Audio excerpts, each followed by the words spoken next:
Jehovah said to Samuel, "How long will you mourn for Saul, since I have rejected him from being king over Israel? Fill your horn with oil, and go. I will send you to Jesse the Bethlehemite, for I have provided a king for myself among his sons." Samuel said, "How can I go? If Saul hears it, he will kill me." Jehovah said, "Take a heifer with you and say, 'I have come to sacrifice to Jehovah. Call Jesse to the sacrifice, and I will show you what you shall do. You shall anoint to me him whom I name to you." Samuel did that which Jehovah spoke, and came to Bethlehem. The elders of the city came to meet him trembling and said, "Do you come peaceably?" He said, "Peaceably. I have come to sacrifice to Jehovah. Sanctify yourselves, and come with me to the sacrifice." He sanctified Jesse and his sons, and called them to the sacrifice. When they had come, he looked at Eliab and said, "Surely Jehovah's anointed is before him." But Jehovah said to Samuel, "Don't look on his face, or on the height of his stature, because I have rejected him. For I don't see as man sees. For man looks at the outward appearance, but Jehovah looks at the heart." Then Jesse called Abinadab and made him pass before Samuel. He said, "Jehovah has not chosen this one either." Then Jesse made Shammah to pass by. He said, "Jehovah has not chosen this one either." Jesse made 7 of his sons to pass before Samuel. Samuel said to Jesse, "Jehovah has not chosen these." Samuel said to Jesse, "Are all your children here?" He said, "There remains yet the youngest.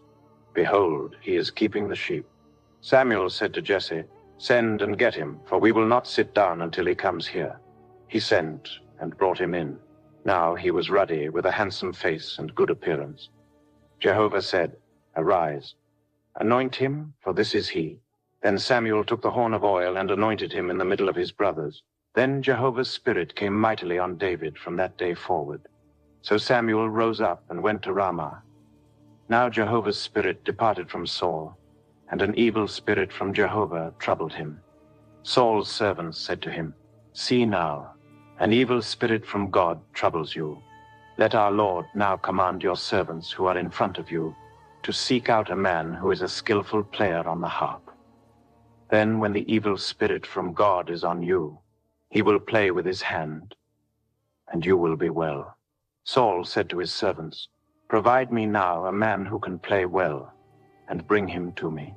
Then one of the young men answered and said, "Behold, I have seen a son of Jesse the Bethlehemite who is skillful in playing, a mighty man of valor, a man of war, prudent in speech, and a handsome person, and Jehovah is with him." Therefore Saul sent messengers to Jesse and said, "Send me David your son, who is with the sheep." Jesse took a donkey loaded with bread, a container of wine, and a young goat, and sent them by David his son to Saul. David came to Saul and stood before him. He loved him greatly, and he became his armor-bearer. Saul sent to Jesse, saying, "Please let David stand before me, for he has found favor in my sight." When the spirit from God was on Saul, David took the harp and played with his hand. So Saul was refreshed and was well, and the evil spirit departed from him. Now the Philistines gathered together their armies to battle, and they were gathered together at Soko, which belongs to Judah, and encamped between Soko and Azekah in Ephes-dammim. Saul and the men of Israel were gathered together, and encamped in the valley of Elah, and set the battle in array against the Philistines.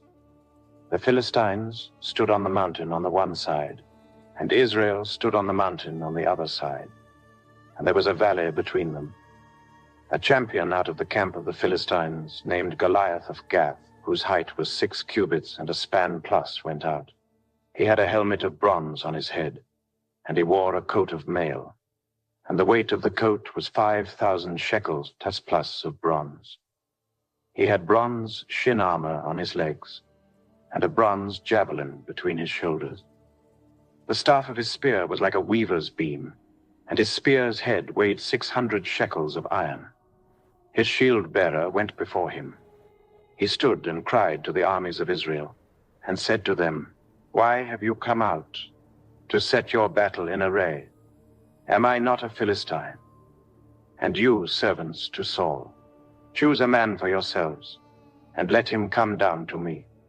If he is able to fight with me and kill me, then will we be your servants. But if I prevail against him and kill him, then you will be our servants and serve us." The Philistine said, "I defy the armies of Israel today. Give me a man, that we may fight together." When Saul and all Israel heard those words of the Philistine, they were dismayed and greatly afraid. Now David was the son of that Ephrathite of Bethlehem, Judah, whose name was Jesse, and he had 8 sons. The man was an elderly old man in the days of Saul. The 3 oldest sons of Jesse had gone after Saul to the battle, and the names of his 3 sons who went to the battle were Eliab the firstborn, and next to him Abinadab, and the third Shammah. David was the youngest, and the 3 oldest followed Saul. Now David went back and forth from Saul to feed his father's sheep at Bethlehem. The Philistine came near morning and evening, and presented himself 40 days. Jesse said to David his son, "Now take for your brothers an ephah plus of this parched grain and these 10 loaves, and carry them quickly to the camp to your brothers, and bring these 10 cheeses to the captain of their 1,000, and see how your brothers are doing, and bring back news." Now Saul and they and all the men of Israel were in the valley of Elah, fighting with the Philistines. David rose up early in the morning and left the sheep with the keeper, and took the provisions and went as Jesse had commanded him. He came to the place of the wagons, as the army which was going out to the fight shouted for the battle. Israel and the Philistines put the battle in array, army against army. David left his baggage in the hand of the keeper of the baggage, and ran to the army, and came and greeted his brothers. As he talked with them, behold, the champion, the Philistine of Gath, Goliath by name, came up out of the ranks of the Philistines, and said the same words, and David heard them. All the men of Israel, when they saw the man, fled from him and were terrified. The men of Israel said, "Have you seen this man who has come up? He has surely come up to defy Israel. The king will give great riches to the man who kills him, and will give him his daughter, and will make his father's house tax-free in Israel." David spoke to the men who stood by him, saying, "What shall be done to the man who kills this Philistine, and takes away the reproach from Israel? For who is this uncircumcised Philistine, that he should defy the armies of the living God?" The people answered him in this way, saying, "So shall it be done to the man who kills him." Eliab, his oldest brother, heard when he spoke to the men. And Eliab's anger burned against David. And he said, "Why have you come down? With whom have you left those few sheep in the wilderness? I know your pride and the evil of your heart. For you have come down, that you might see the battle." David said, "What have I now done? Is there not a cause?" He turned away from him towards another, and spoke like that again. And the people answered him again the same way. When the words were heard which David spoke, they rehearsed them before Saul. And he sent for him. David said to Saul, "Let no man's heart fail because of him. Your servant will go and fight with this Philistine." Saul said to David, "You are not able to go against this Philistine to fight with him, for you are but a youth, and he a man of war from his youth." David said to Saul, "Your servant was keeping his father's sheep, and when a lion or a bear came and took a lamb out of the flock, I went out after him, struck him, and rescued it out of his mouth. When he arose against me, I caught him by his beard, struck him, and killed him. Your servant struck both the lion and the bear. This uncircumcised Philistine shall be as one of them, since he has defied the armies of the living God." David said, "Jehovah, who delivered me out of the paw of the lion and out of the paw of the bear, will deliver me out of the hand of this Philistine." Saul said to David, "Go, Jehovah will be with you." Saul dressed David with his clothing. He put a helmet of bronze on his head, and he clad him with a coat of mail. David strapped his sword on his clothing, and he tried to move, for he had not tested it. David said to Saul, "I can't go with these, for I have not tested them." Then David took them off. He took his staff in his hand and chose for himself 5 smooth stones out of the brook and put them in the pouch of his shepherd's bag which he had. His sling was in his hand, and he came near to the Philistine. The Philistine walked and came near to David, and the man who bore the shield went before him. When the Philistine looked around and saw David, he disdained him, for he was but a youth and ruddy, and had a good-looking face. The Philistine said to David, "Am I a dog that you come to me with sticks?" The Philistine cursed David by his gods.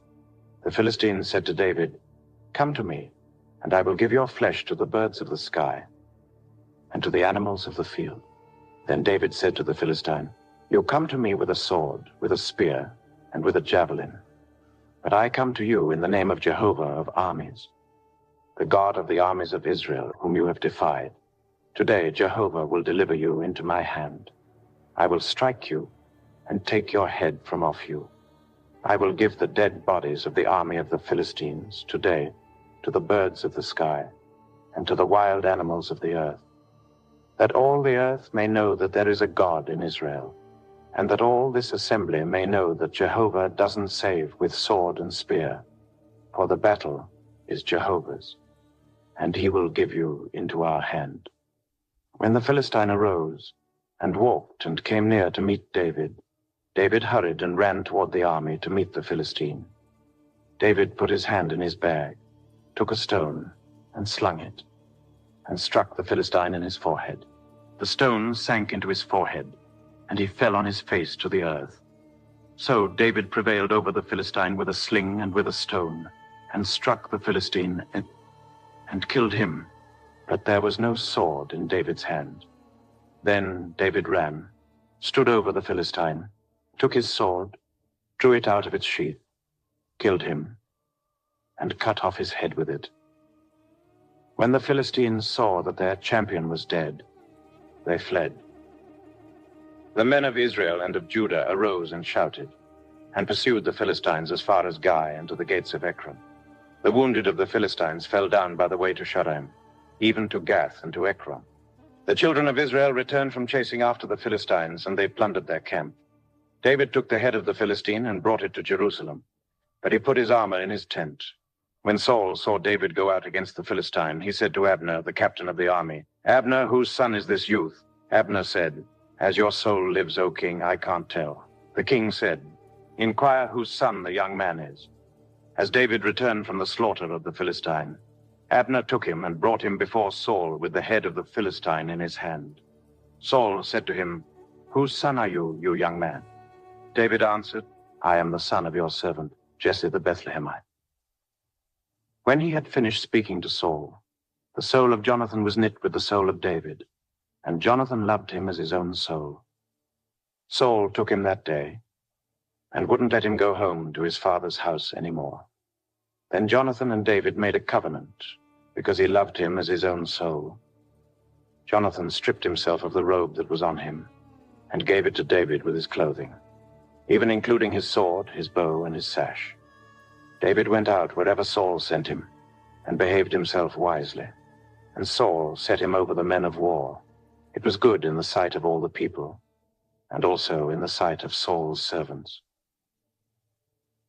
As they came, when David returned from the slaughter of the Philistine, the women came out of all the cities of Israel, singing and dancing to meet King Saul with tambourines, with joy, and with instruments of music. The women sang to one another as they played, and said, "Saul has slain his thousands, and David his 10,000s." Saul was very angry, and this saying displeased him. He said, "They have credited David with 10,000s, and they have only credited me with thousands.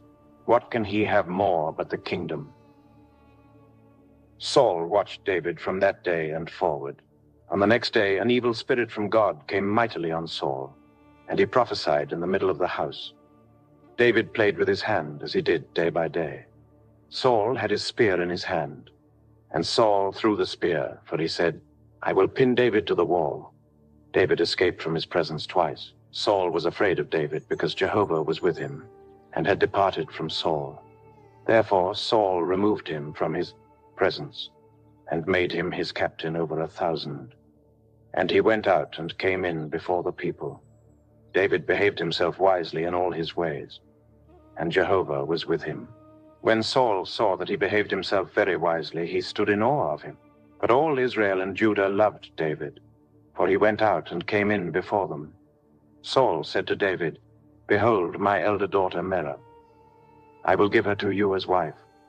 Only be valiant for me and fight Jehovah's battles." For Saul said, "Don't let my hand be on him, but let the hand of the Philistines be on him." David said to Saul, "Who am I, and what is my life, or my father's family in Israel, that I should be son-in-law to the king?" But at the time when Merab, Saul's daughter, should have been given to David, she was given to Adriel the Meholathite as wife. Michal, Saul's daughter, loved David, and they told Saul, and the thing pleased him. Saul said, "I will give her to him, that she may be a snare to him, and that the hand of the Philistines may be against him." Therefore Saul said to David a second time, "You shall today be my son-in-law." Saul commanded his servants, "Talk with David secretly and say, 'Behold, the king has delight in you, and all his servants love you. Now therefore be the king's son-in-law.'" Saul's servants spoke those words in the ears of David. David said, "Does it seem to you a light thing to be the king's son-in-law, since I am a poor man and little known?" The servants of Saul told him, saying, "David spoke like this." Saul said, "Tell David, the king desires no dowry except 100 foreskins of the Philistines to be avenged of the king's enemies." Now Saul thought he would make David fall by the hand of the Philistines. When his servants told David these words, it pleased David well to be the king's son-in-law. Before the deadline, David arose and went, he and his men, and killed 200 men of the Philistines. Then David brought their foreskins, and they gave them in full number to the king, that he might be the king's son-in-law. Then Saul gave him Michal his daughter as wife. Saul saw and knew that Jehovah was with David, and Michal, Saul's daughter, loved him. Saul was even more afraid of David, and Saul was David's enemy continually. Then the princes of the Philistines went out, and as often as they went out, David behaved himself more wisely than all the servants of Saul, so that his name was highly esteemed. Saul spoke to Jonathan his son and to all his servants that they should kill David. But Jonathan, Saul's son, greatly delighted in David. Jonathan told David, saying, "Saul my father seeks to kill you. Now therefore please take care of yourself in the morning. Live in a secret place and hide yourself. I will go out and stand beside my father in the field where you are, and I will talk with my father about you. And if I see anything, I will tell you."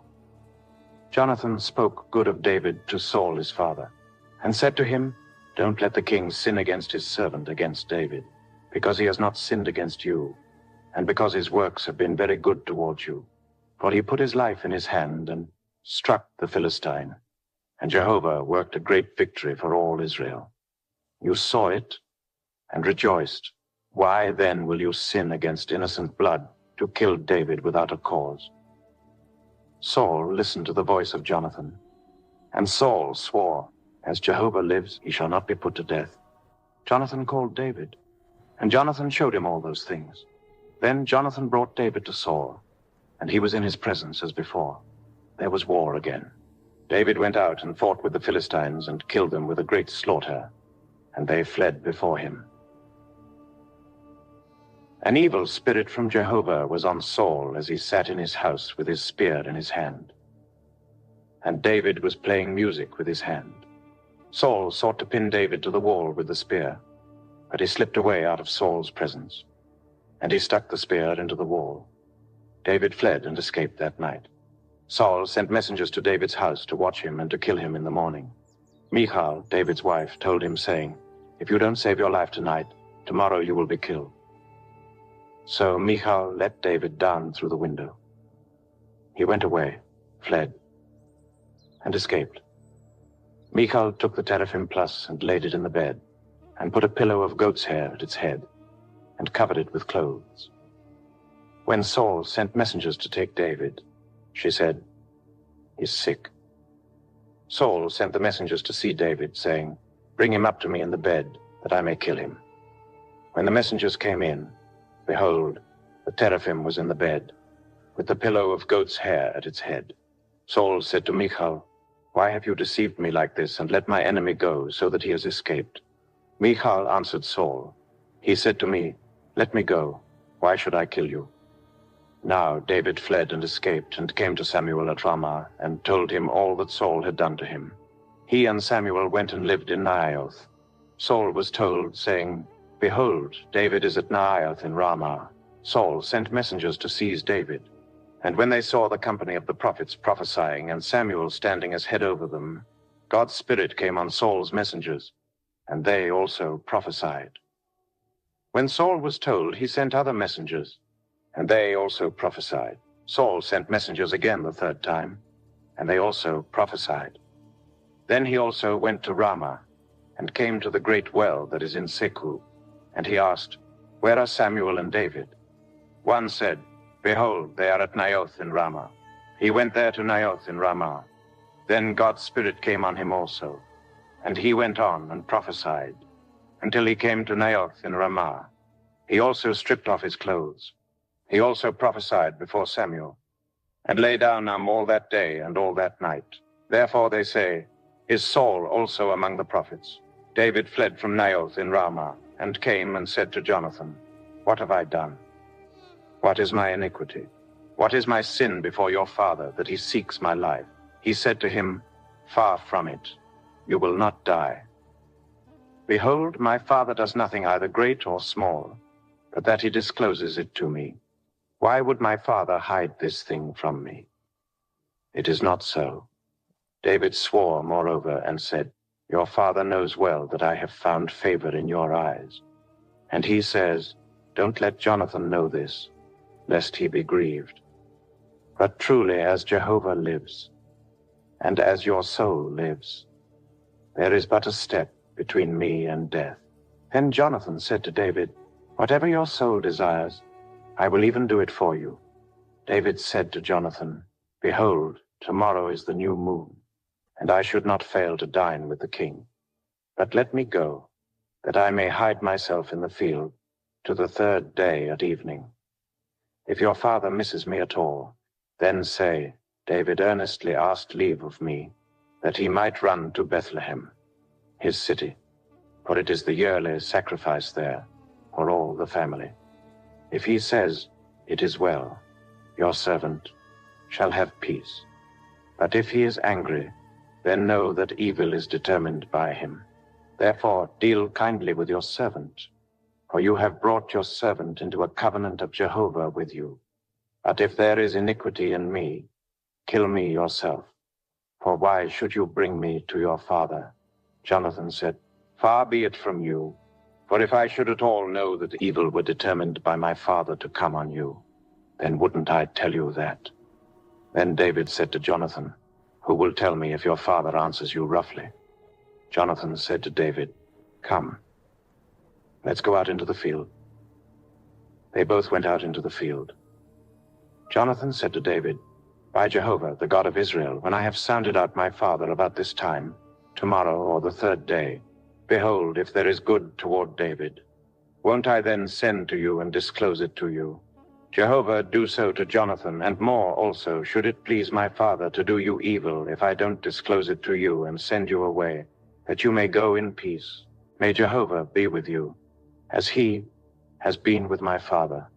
You shall not only show me the loving kindness of Jehovah while I still live, that I not die, but you shall also not cut off your kindness from my house forever. No, not when Jehovah has cut off every one of the enemies of David from the surface of the earth." So Jonathan made a covenant with David's house, saying, "Jehovah will require it at the hand of David's enemies." Jonathan caused David to swear again, for the love that he had to him, for he loved him as he loved his own soul. Then Jonathan said to him, "Tomorrow is the new moon, and you will be missed, because your seat will be empty. When you have stayed 3 days, go down quickly, and come to the place where you hid yourself when this started, and remain by the stone Ezel. I will shoot 3 arrows on its side. as though I shot at a mark. Behold, I will send the boy, saying, Go, find the arrows. If I tell the boy, Behold, the arrows are on this side of you, take them.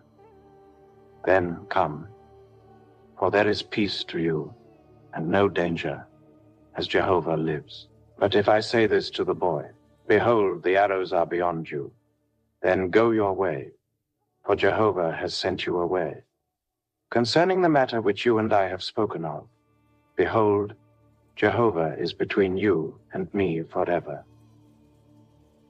So David hid himself in the field. When the new moon had come, the king sat himself down to eat food. The king sat on his seat, as at other times, even on the seat by the wall. And Jonathan stood up, and Abner sat by Saul's side, but David's place was empty. Nevertheless, Saul didn't say anything that day, for he thought, something has happened to him. He is not clean. Surely he is not clean.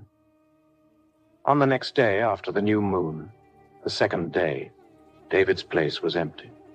Saul said to Jonathan his son, Why didn't the son of Jesse come to eat, either yesterday or today? Jonathan answered Saul, David earnestly asked permission of me to go to Bethlehem. He said, Please let me go, for our family has a sacrifice in the city.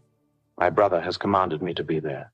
Now, if I have found favor in your eyes, please let me go away and see my brothers. Therefore he has not come to the king's table. Then Saul's anger burned against Jonathan, and he said to him, You son of a perverse, rebellious woman, don't I know that you have chosen the son of Jesse to your own shame, and to the shame of your mother's nakedness? For as long as the son of Jesse lives on the earth, you will not be established, nor will your kingdom. Therefore, now send and bring him to me, for he shall surely die. Jonathan answered Saul his father, and said to him, Why should he be put to death? What has he done? Saul cast his spear at him to strike him. By this, Jonathan knew that his father was determined to put David to death. So Jonathan arose from the table in fierce anger, and ate no food the second day of the month. For he was grieved for David, because his father had treated him shamefully. In the morning, Jonathan went out into the field at the time appointed with David, and a little boy with him. He said to his boy, Run, find now the arrows which I shoot. As the boy ran, he shot an arrow beyond him. When the boy had come to the place of the arrow which Jonathan had shot, Jonathan cried after the boy and said, Isn't the arrow beyond you? Jonathan cried after the boy, Go fast. Hurry, don't delay. Jonathan's boy gathered up the arrows and came to his master. But the boy didn't know anything. Only Jonathan and David knew the matter. Jonathan gave his weapons to his boy and said to him, Go, carry them to the city. As soon as the boy was gone, David arose out of the south and fell on his face to the ground and bowed himself 3 times. They kissed one another and wept with one another, and David wept the most. Jonathan said to David, Go in peace, because we have both sworn in Jehovah's name, saying, Jehovah is between me and you, and between my offspring and your offspring, forever. He arose and departed, and Jonathan went into the city. Then David came to Ahimelech, the priest. Ahimelech came to meet David trembling, and said to him, Why are you alone, and no man with you? David said to Ahimelech the priest, The king has commanded me to do something, and has said to me, Let no one know anything about the business about which I send you, and what I have commanded you. I have sent the young men to a certain place. Now therefore, what is under your hand? Please give me 5 loaves of bread in my hand, or whatever is available. The priest answered David, and said, I have no common bread, but there is holy bread, if only the young men have kept themselves from women. David answered the priest, and said to him, Truly, women have been kept from us as usual these 3 days. When I came out, the vessels of the young men were holy, though it was only a common journey. How much more then today shall their vessels be holy? So the priest gave him holy bread. For there was no bread there but the show bread that was taken from before Jehovah, to be replaced with hot bread in the day when it was taken away. Now, A certain man of the servants of Saul was there that day, detained before Jehovah, and his name was Doeg the Edomite, the best of the herdsmen who belonged to Saul. David said to Ahimelech, "Isn't there here under your hand spear or sword? For I haven't brought my sword or my weapons with me, because the king's business required haste." The priest said, "Behold, the sword of Goliath the Philistine, whom you killed in the valley of Elah, is here wrapped in a cloth behind the ephod. If you would like to take that, take it, for there is no other except that here." David said, "There is none like that. Give it to me." David arose and fled that day for fear of Saul, and went to Achish the king of Gath. The servants of Achish said to him, "Isn't this David the king of the land? Didn't they sing to one another about him in dances, saying, 'Saul has slain his thousands, and David his 10,000s'?" David laid up these words in his heart, and was very afraid of Achish the king of Gath. He changed his behavior before them, and pretended to be insane in their hands, and scribbled on the doors of the gate, and let his spittle fall down on his beard. Then Achish said to his servants, "Look, you see the man is insane. Why then have you brought him to me? Do I lack madmen that you have brought this fellow to play the madman in my presence? Should this fellow come into my house?" David therefore departed from there, and escaped to Adullam's cave. When his brothers and all his father's house heard it, they went down there to him. Everyone who was in distress, everyone who was in debt, and everyone who was discontented gathered themselves to him, and he became captain over them. There were with him about 400 men. David went from there to Mizpeh of Moab, and he said to the king of Moab, "Please let my father and my mother come out to you, until I know what God will do for me." He brought them before the king of Moab, and they lived with him all the time that David was in the stronghold. The prophet Gad said to David, "Don't stay in the stronghold. Depart, and go into the land of Judah." Then David departed, and came into the forest of Hereth. Saul heard that David was discovered, with the men who were with him.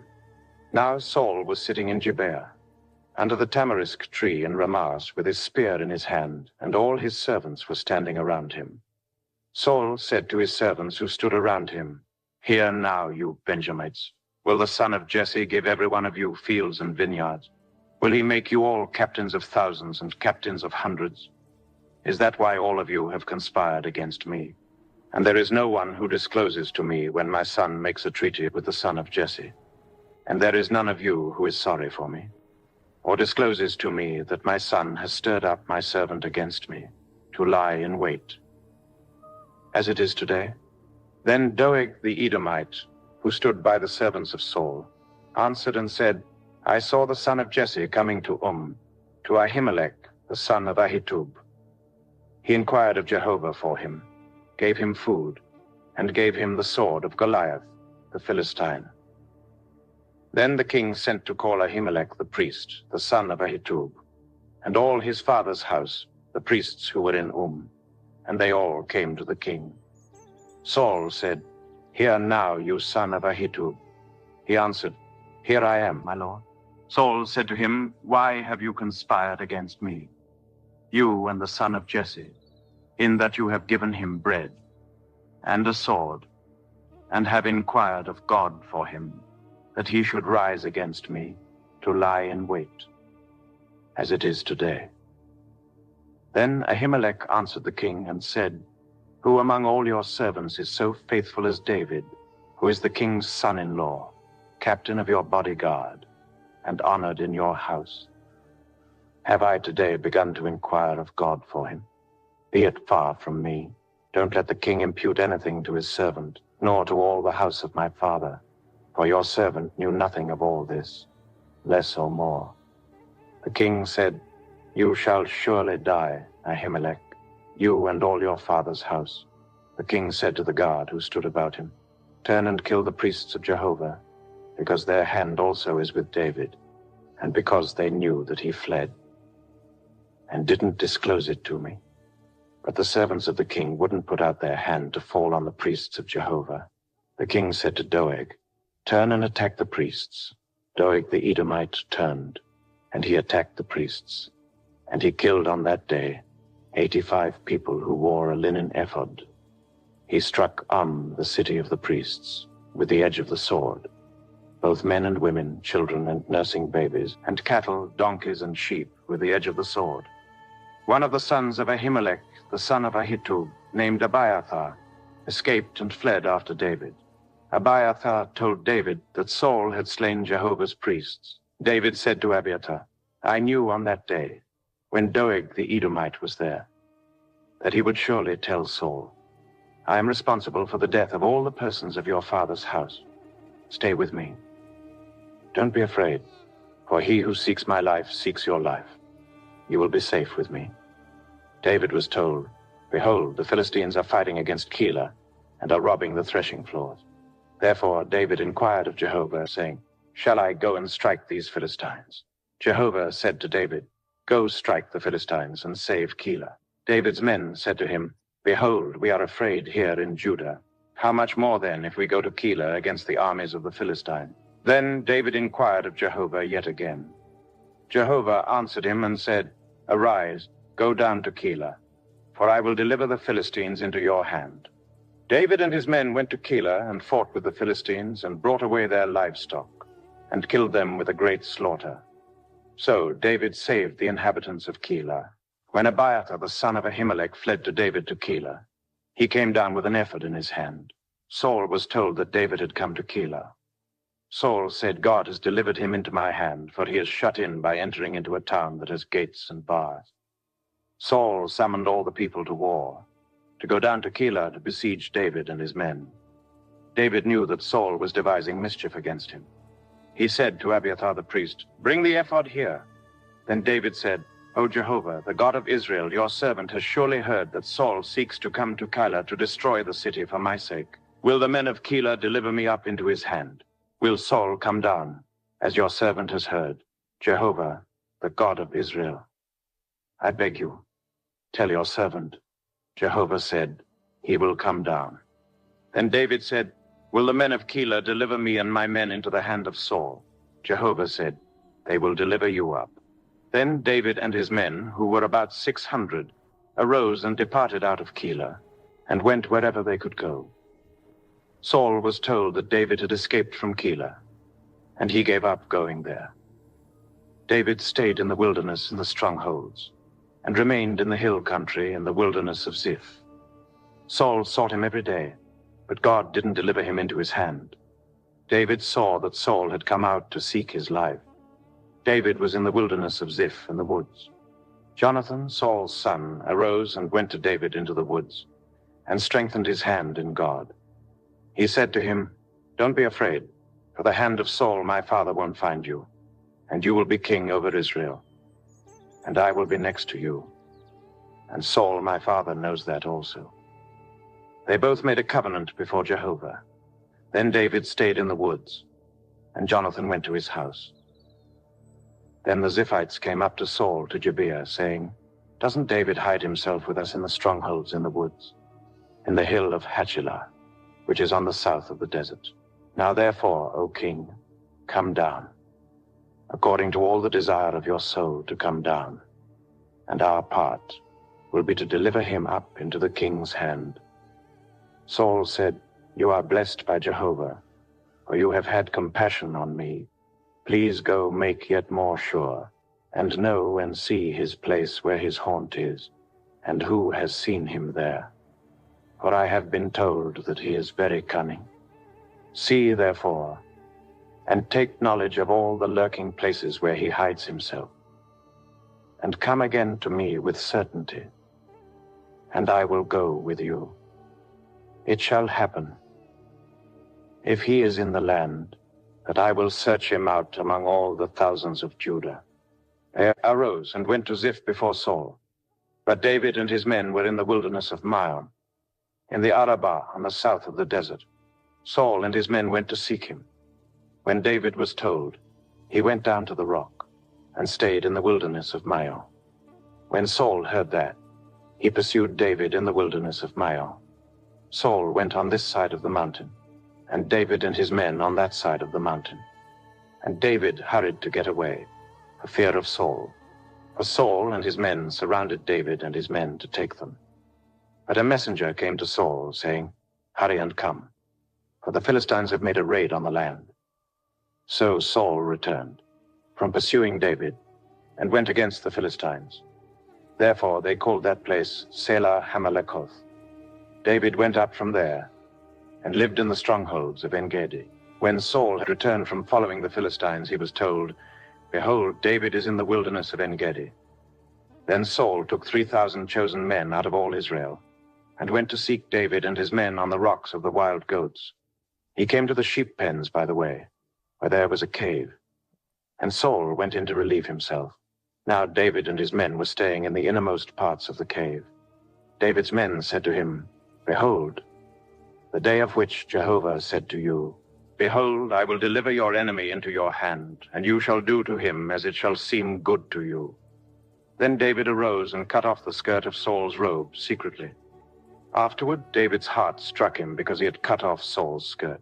He said to his men, "Jehovah forbid that I should do this thing to my Lord, Jehovah's anointed, to stretch out my hand against him, since he is Jehovah's anointed." So David checked his men with these words, and didn't allow them to rise against Saul. Saul rose up out of the cave and went on his way. David also arose afterward and went out of the cave and cried after Saul, saying, "My lord the king." When Saul looked behind him, David bowed with his face to the earth and showed respect. David said to Saul, "Why do you listen to men's words, saying, 'Behold, David seeks to harm you'? Behold, today your eyes have seen how Jehovah had delivered you today into my hand in the cave. Some urged me to kill you, but I spared you. I said, I will not stretch out my hand against my Lord, for he is Jehovah's anointed. Moreover, my father, behold, yes, see the skirt of your robe in my hand. For in that I cut off the skirt of your robe and didn't kill you. Know and see that there is neither evil nor disobedience in my hand. I have not sinned against you, though you hunt for my life to take it. May Jehovah judge between me and you, and may Jehovah avenge me of you. But my hand will not be on you. As the proverb of the ancients says, out of the wicked comes wickedness. But my hand will not be on you. Against whom has the king of Israel come out? Whom do you pursue? A dead dog, a flea. May Jehovah therefore be judge, and give sentence between me and you, and see and plead my cause, and deliver me out of your hand. It came to pass, when David had finished speaking these words to Saul, that Saul said, Is that your voice, my son David? Saul lifted up his voice and wept. He said to David, You are more righteous than I, for you have done good to me, whereas I have done evil to you. You have declared today how you have dealt well with me, because when Jehovah had delivered me up into your hand, you didn't kill me. For if a man finds his enemy, will he let him go away unharmed? Therefore may Jehovah reward you good for that which you have done to me today. Now, behold, I know that you will surely be king, and that the kingdom of Israel will be established in your hand. Swear now, therefore, to me by Jehovah, that you will not cut off my offspring after me, and that you will not destroy my name out of my father's house. David swore to Saul. Saul went home, but David and his men went up to the stronghold. Samuel died, and all Israel gathered themselves together and mourned for him, and buried him at his house at Ramah. Then David arose and went down to the wilderness of Paran. There was a man in Maon whose possessions were in Carmel, and the man was very great. He had 3,000 sheep and 1,000 goats, and he was shearing his sheep in Carmel. Now the name of the man was Nabal, and the name of his wife Abigail. This woman was intelligent and had a beautiful face, but the man was surly and evil in his doings. He was of the house of Caleb. David heard in the wilderness that Nabal was shearing his sheep. David sent 10 young men, and David said to the young men, Go up to Carmel, and go to Nabal, and greet him in my name. Tell him, long life to you. Peace be to you. Peace be to your house. Peace be to all that you have. Now I have heard that you have shearers. Your shepherds have now been with us, and we didn't harm them. Nothing was missing from them all the time they were in Carmel. Ask your young men, and they will tell you. Therefore let the young men find favor in your eyes, for we come on a good day. Please give whatever comes to your hand to your servants and to your son David." When David's young men came, they spoke to Nabal all those words in the name of David, and waited. Nabal answered David's servants and said, "Who is David? Who is the son of Jesse? There are many servants who break away from their masters these days. Shall I then take my bread, my water, and my meat that I have killed for my shearers, and give it to men who I don't know where they come from?" So David's young men turned on their way and went back and came and told him all these words. David said to his men, "Every man put on his sword. Every man put on his sword." David also put on his sword. About 400 men followed David, and 200 stayed by the baggage. But one of the young men told Abigail, Nabal's wife, saying, "Behold, David sent messengers out of the wilderness to greet our master, and he insulted them. But the men were very good to us, and we were not harmed. And we didn't miss anything as long as we went with them when we were in the fields. They were a wall to us both by night and by day. All the while we were with them, keeping the sheep. Now therefore know and consider what you will do. For evil is determined against our master and against all his house. For he is such a worthless fellow that one can't speak to him." Then Abigail hurried and took 200 loaves of bread, 2 containers of wine, 5 sheep ready dressed, 5 seahs of parched grain, 100 clusters of raisins, and 200 cakes of figs, and laid them on donkeys. She said to her young men, "Go on before me. Behold, I am coming after you." But she didn't tell her husband, Nabal.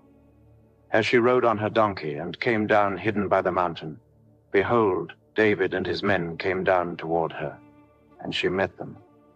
Now David had said, "Surely in vain I have kept all that this fellow has in the wilderness, so that nothing was missed of all that pertained to him. He has returned me evil for good. God do so to the enemies of David, and more also, if I leave of all that belongs to him by the morning light, so much as one who urinates on a wall." When Abigail saw David, she hurried and got off her donkey, and fell before David on her face, and bowed herself to the ground. She fell at his feet and said, "On me, my lord, on me be the blame. Please let your servant speak in your ears. Hear the words of your servant. Please don't let my lord pay attention to this worthless fellow Nabal, for as his name is, so is he. Nabal's section is his name, and folly is with him. But I, your servant, didn't see my lord's young men whom you sent. Now therefore, my lord, as Jehovah lives, and as your soul lives, since Jehovah has withheld you from blood guiltiness, and from avenging yourself with your own hand, now therefore let your enemies and those who seek evil to my lord be as Nabal. Now this present which your servant has brought to my lord, let it be given to the young men who follow my lord. Please forgive the trespass of your servant, for Jehovah will certainly make my lord a sure house, because my lord fights Jehovah's battles. Evil will not be found in you all your days. Though men may rise up to pursue you and to seek your soul, yet the soul of my lord will be bound in the bundle of life with Jehovah your God. He will sling out the souls of your enemies as from a sling's pocket. It will come to pass, when Jehovah has done to my lord, according to all the good that he has spoken concerning you, and has appointed you prince over Israel, that this shall be no grief to you, nor offense of heart to my lord, either that you have shed blood without cause, or that my lord has avenged himself. When Jehovah has dealt well with my lord, then remember your servant." David said to Abigail, "Blessed is Jehovah, the God of Israel, who sent you today to meet me. Blessed is your discretion, and blessed are you, who have kept me today from blood guiltiness, and from avenging myself with my own hand. For indeed, as Jehovah, the God of Israel, lives, who has withheld me from harming you, unless you had hurried and come to meet me, surely there wouldn't have been left to Nabal by the morning light so much as one who urinates on a wall." So David received from her hand that which she had brought him. Then he said to her, "Go up in peace to your house. Behold, I have listened to your voice, and have granted your request." Abigail came to Nabal, and behold, he held a feast in his house like the feast of a king. Nabal's heart was merry within him, for he was very drunk. Therefore she told him nothing until the morning light. In the morning, when the wine had gone out of Nabal, his wife told him these things, and his heart died within him, and he became as a stone. About 10 days later, Jehovah struck Nabal, so that he died. When David heard that Nabal was dead, he said, "Blessed is Jehovah, who has pleaded the cause of my reproach from the hand of Nabal, and has kept back his servant from evil. Jehovah has returned the evil doing of Nabal on his own head." David sent and spoke concerning Abigail, to take her to himself as wife. When David's servants had come to Abigail to Carmel, they spoke to her, saying, "David has sent us to you, to take you to him as wife." She arose and bowed herself with her face to the earth, and said, "Behold, your servant is a servant to wash the feet of the servants of my lord." Abigail hurriedly arose, and rode on a donkey with her 5 maids who followed her. And she went after the messengers of David, and became his wife. David also took Ahinoam of Jezreel, and they both became his wives. Now Saul had given Michal his daughter, David's wife, to Palti the son of Laish, who was of Galim. The Ziphites came to Saul to Gibeah, saying, "Doesn't David hide himself in the hill of Hachilah, which is before the desert?" Then Saul arose and went down to the wilderness of Ziph, having 3,000 chosen men of Israel with him, to seek David in the wilderness of Ziph. Saul encamped in the hill of Hachilah, which is before the desert, by the way. But David stayed in the wilderness, and he saw that Saul came after him into the wilderness. David therefore sent out spies, and understood that Saul had certainly come. Then David arose, and came to the place where Saul had encamped. And David saw the place where Saul lay, with Abner the son of Ner, the captain of his army. Saul lay within the place of the wagons, and the people were encamped around him. Then David answered and said to Ahimelech the Hittite, and to Abishai the son of Zeruiah, brother of Joab, saying, "Who will go down with me to Saul to the camp?" Abishai said, "I will go down with you." So David and Abishai came to the people by night, and behold, Saul lay sleeping within the place of the wagons, with his spear stuck in the ground at his head. And Abner and the people lay around him. Then Abishai said to David, "God has delivered up your enemy into your hand today. Now therefore, please let me strike him with the spear to the earth at one stroke, and I will not strike him the second time." David said to Abishai, "Don't destroy him, for who can stretch out his hand against Jehovah's anointed and be guiltless?" David said, "As Jehovah lives, Jehovah will strike him, or his day shall come to die, or he shall go down into battle and perish. Jehovah forbid that I should stretch out my hand against Jehovah's anointed. But now please take the spear that is at his head and the jar of water, and let's go." So David took the spear and the jar of water from Saul's head, and they went away. No man saw it or knew it, nor did any awake, for they were all asleep, because a deep sleep from Jehovah had fallen on them. Then David went over to the other side, and stood on the top of the mountain far away, a great space being between them.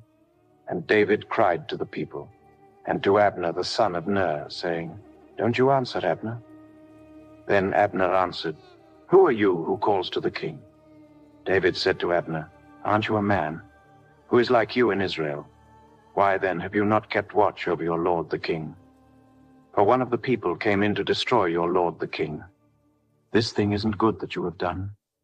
As Jehovah lives, you are worthy to die, because you have not kept watch over your lord, Jehovah's anointed.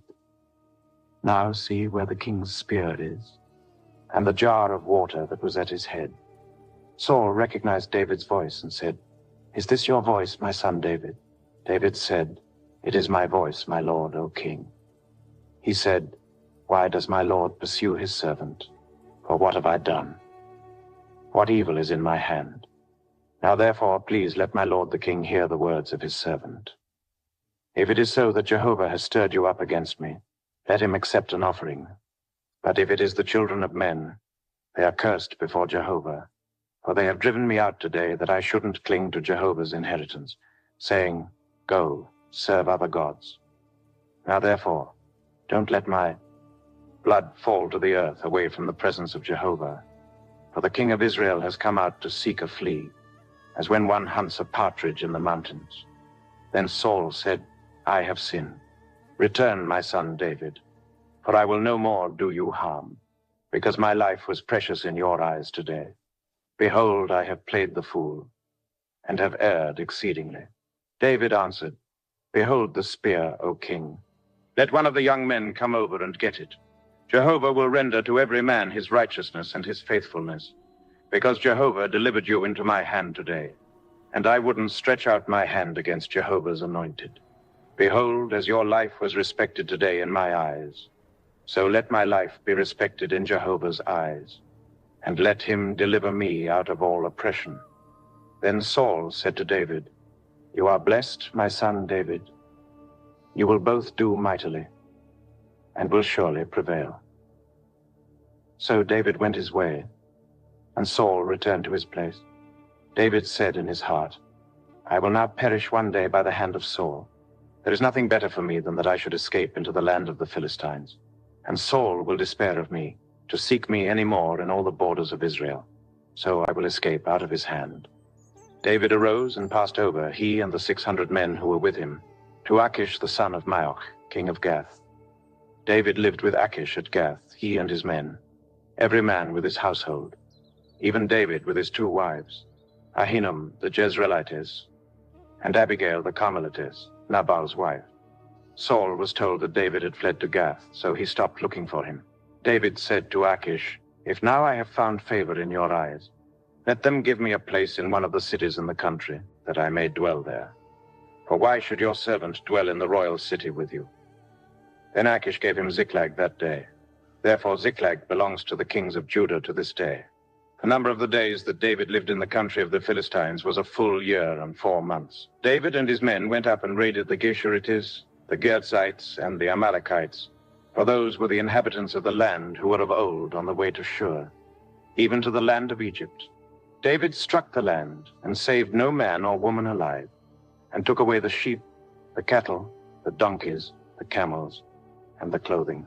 Then he returned and came to Achish. Achish said, Against whom have you made a raid today? David said, Against the south of Judah, against the south of the Jerahmeelites, and against the south of the Kenites.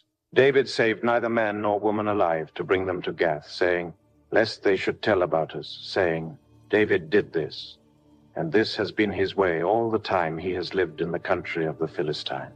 Achish believed David, saying, He has made his people Israel utterly to abhor him.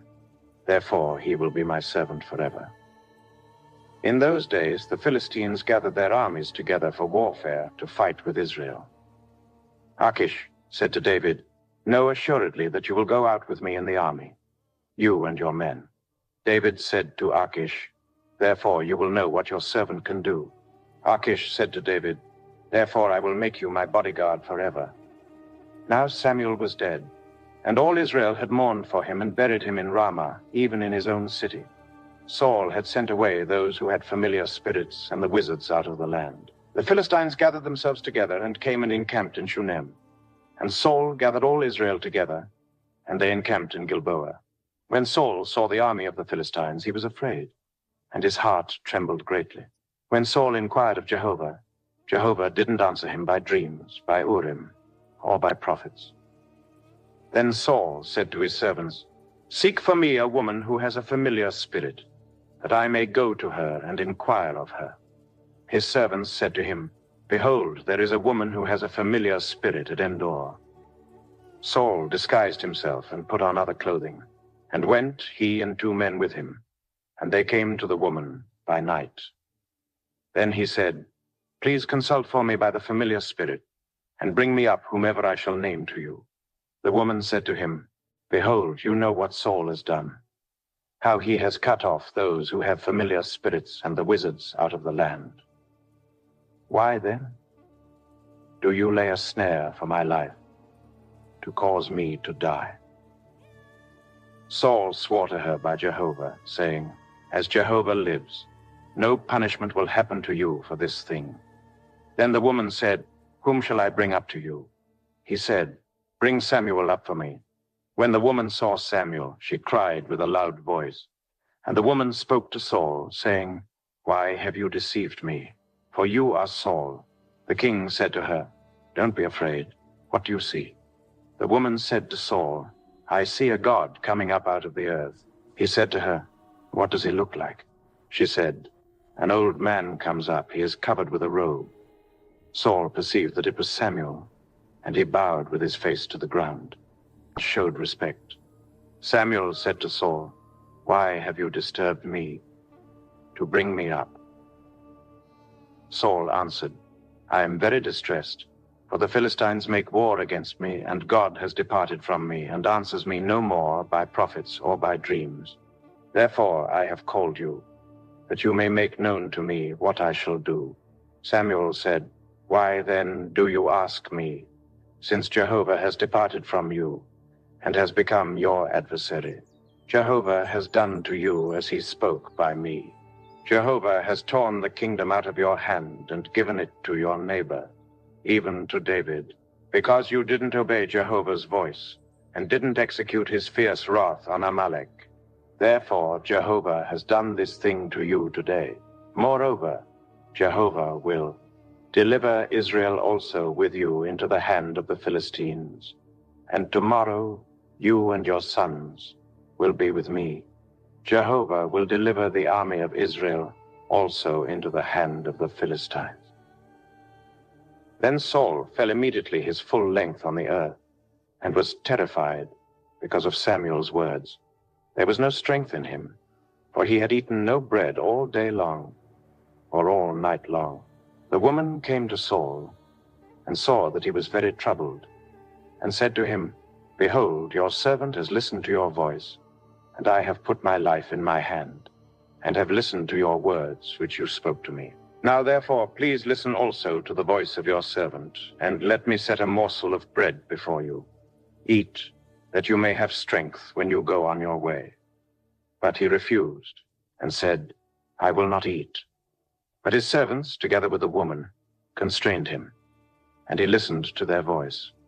So he arose from the earth and sat on the bed. The woman had a fattened calf in the house. She hurried and killed it, and she took flour and kneaded it, and baked unleavened bread of it. She brought it before Saul and before his servants, and they ate. Then they rose up and went away that night. Now the Philistines gathered together all their armies to Aphek, and the Israelites encamped by the spring which is in Jezreel.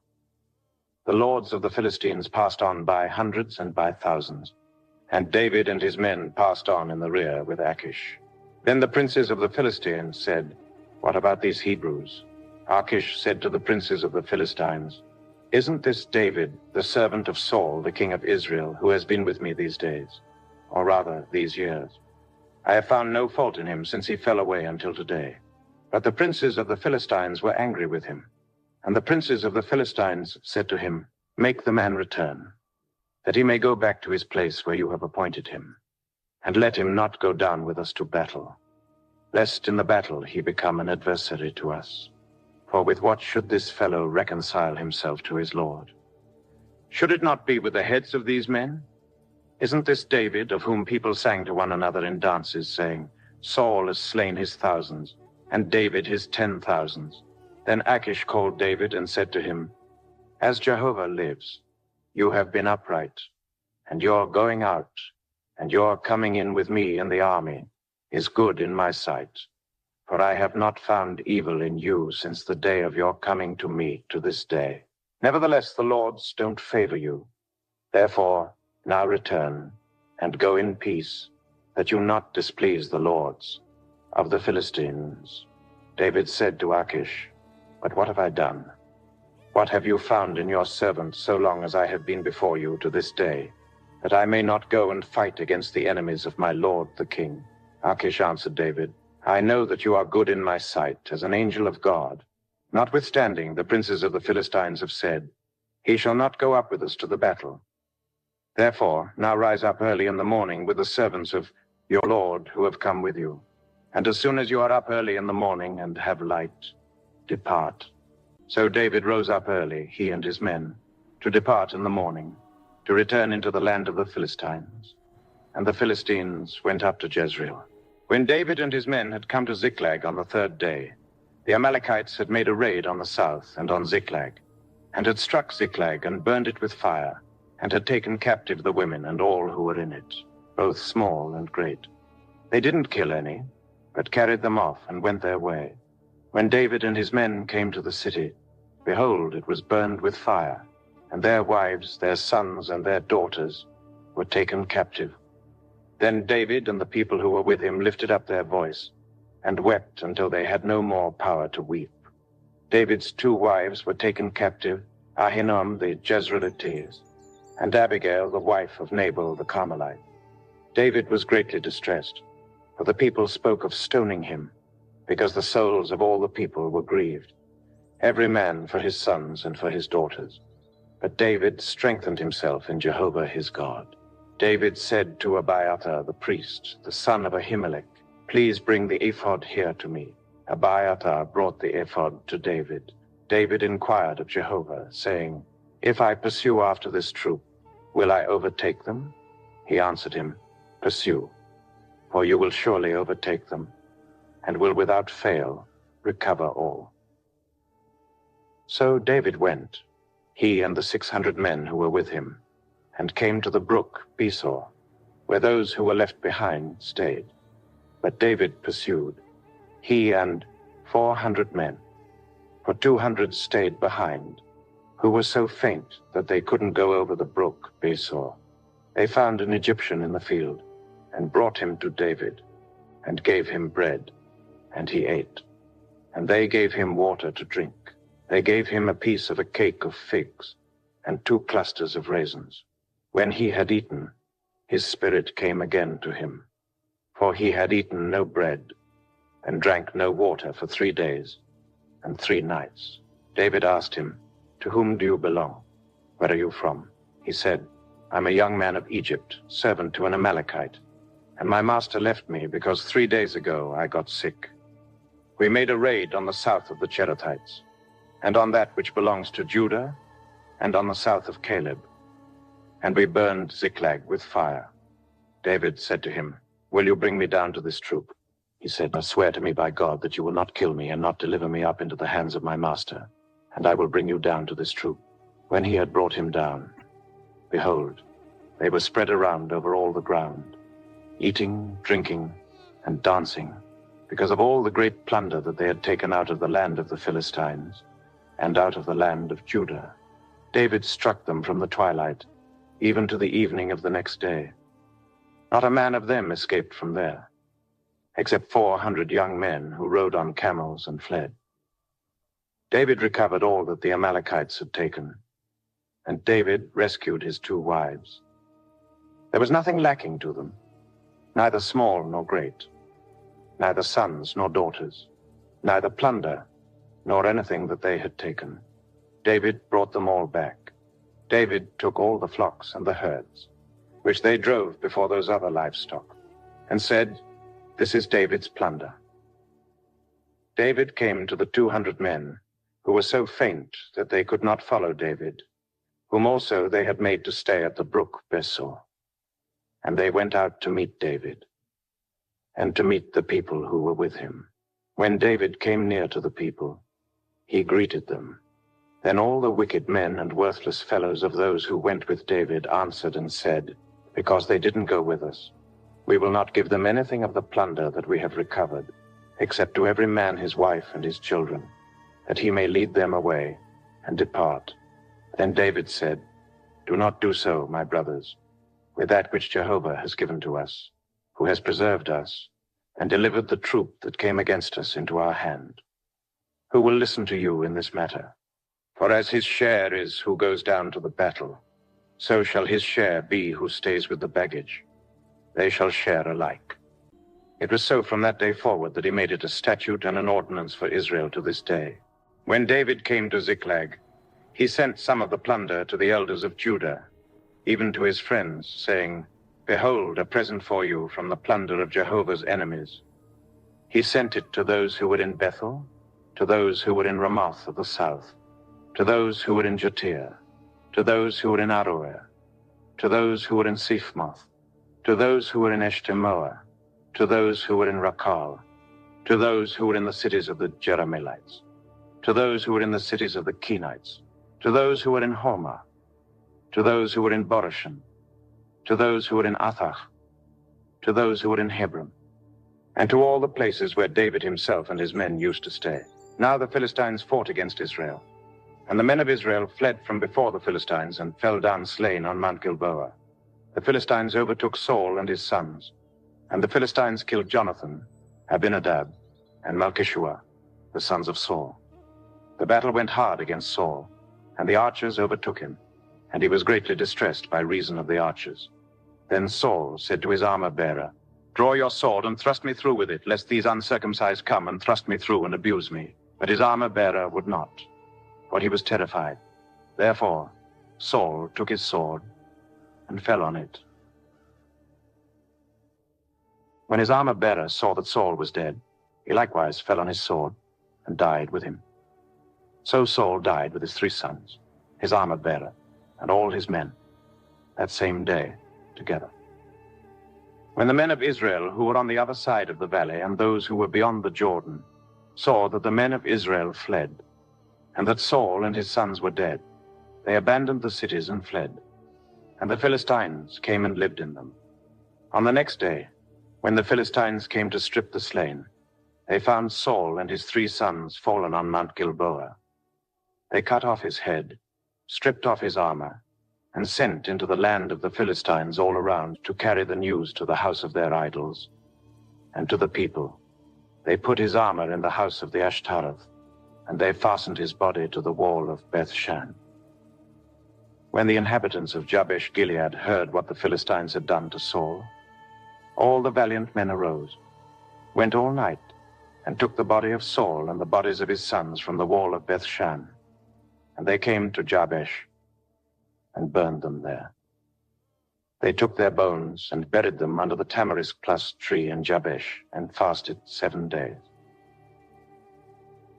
After the death of Saul, when David had returned from the slaughter of the Amalekites, and David had stayed 2 days in Ziklag, on the 3rd day, behold, a man came out of the camp from Saul, with his clothes torn and earth on his head. When he came to David, he fell to the earth and showed respect.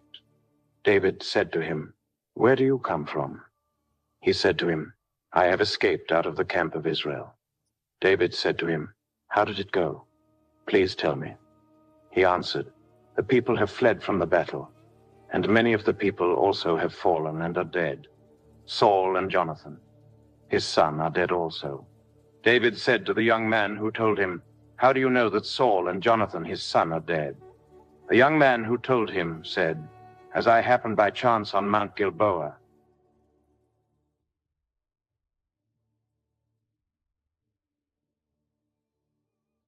behold, Saul was leaning on his spear, and behold, the chariots and the horsemen followed close behind him. When he looked behind him, he saw me and called to me. I answered, 'Here I am.' He said to me, 'Who are you?' I answered him, 'I am an Amalekite.' He said to me, 'Please stand beside me and kill me, for anguish has taken hold of me because my life lingers in me.' So I stood beside him and killed him, because I was sure that he could not live after he had fallen. I took the crown that was on his head and the bracelet that was on his arm, and have brought them here to my lord." Then David took hold on his clothes and tore them, and all the men who were with him did likewise. They mourned, wept, and fasted until evening for Saul and for Jonathan his son, and for the people of Jehovah, plus and for the house of Israel, because they had fallen by the sword. David said to the young man who told him, "Where are you from?" He answered, "I am the son of a foreigner, an Amalekite, David said to him, "Why were you not afraid to stretch out your hand to destroy Jehovah's anointed?" David called one of the young men and said, "Go near and cut him down." He struck him so that he died. David said to him, "Your blood be on your head, for your mouth has testified against you, saying, 'I have slain Jehovah's anointed.'" David lamented with this lamentation over Saul and over Jonathan his son. And he commanded them to teach the children of Judah the song of the bow. Behold, it is written in the book of Jasher, "Your glory, Israel, was slain on your high places. How the mighty have fallen. Don't tell it in Gath. Don't publish it in the streets of Ashkelon, lest the daughters of the Philistines rejoice, lest the daughters of the uncircumcised triumph. You mountains of Gilboa, let there be no dew or rain on you, and no fields of offerings. For there the shield of the mighty was defiled and cast away. The shield of Saul was not anointed with oil. From the blood of the slain, from the fat of the mighty, Jonathan's bow didn't turn back. Saul's sword didn't return empty. Saul and Jonathan were lovely and pleasant in their lives. In their death, they were not divided. They were swifter than eagles. They were stronger than lions. You daughters of Israel, weep over Saul, who clothed you delicately in scarlet, who put ornaments of gold on your clothing. How the mighty have fallen in the middle of the battle. Jonathan was slain on your high places. I'm distressed for you, my brother Jonathan. You have been very pleasant to me. Your love to me was wonderful, surpassing the love of women. How the mighty have fallen, and the weapons of war have perished. After this, David inquired of Jehovah, saying, "Shall I go up into any of the cities of Judah?" Jehovah said to him, "Go up." David said, "Where shall I go up?" He said, "To Hebron." So David went up there with his 2 wives, Ahinoam the Jezreelitess, and Abigail the wife of Nabal the Carmelite. David brought up his men who were with him, every man with his household. They lived in the cities of Hebron.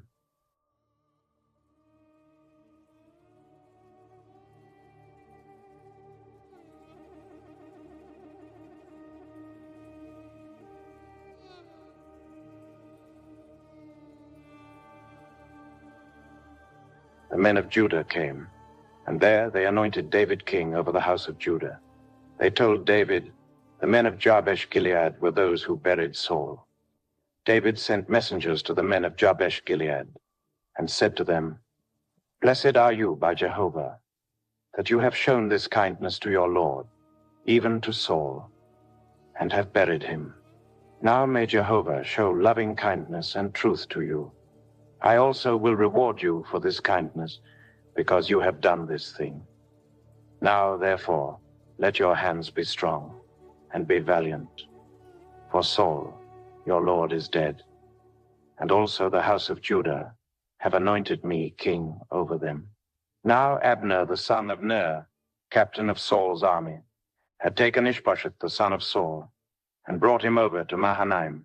He made him king over Gilead, over the Ashurites, over Jezreel, over Ephraim, over Benjamin, and over all Israel. Ishbosheth, Saul's son, was 40 years old when he began to reign over Israel, and he reigned 2 years. But the house of Judah followed David. The time that David was king in Hebron over the house of Judah was 7 years and 6 months. Abner the son of Ner and the servants of Ishbosheth the son of Saul went out from Mahanaim to Gibeon. Joab the son of Zeruiah and David's servants went out and met them by the pool of Gibeon. And they sat down, the one on the one side of the pool, and the other on the other side of the pool. Abner said to Joab, "Please let the young men arise and compete before us." Joab said, "Let them arise." Then they arose and went over by number, 12 for Benjamin and for Ishbosheth the son of Saul, and 12 of David's servants. They each caught his opponent by the head and thrust his sword in his fellow's side. So they fell down together. Therefore that place in Gibeon was called Helkath Hazurim. The battle was very severe that day, and Abner was beaten, and the men of Israel before David's servants. The 3 sons of Zeruiah were there, Joab, Abishai, and Asahel. Asahel was as light of foot as a wild gazelle.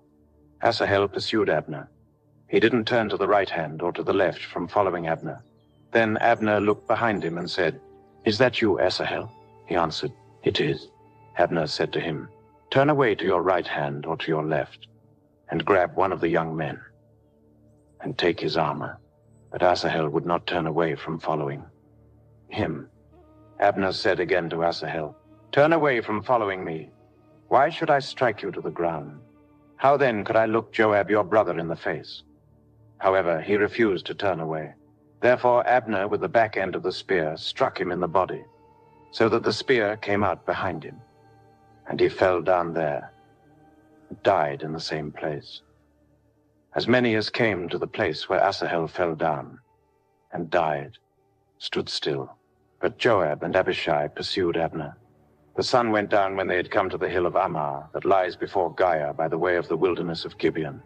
The children of Benjamin gathered themselves together after Abner and became one band and stood on the top of a hill. Then Abner called to Joab and said, "Shall the sword devour forever? Don't you know that it will be bitterness in the latter end? How long will it be then before you ask the people to return from following their brothers?" Joab said,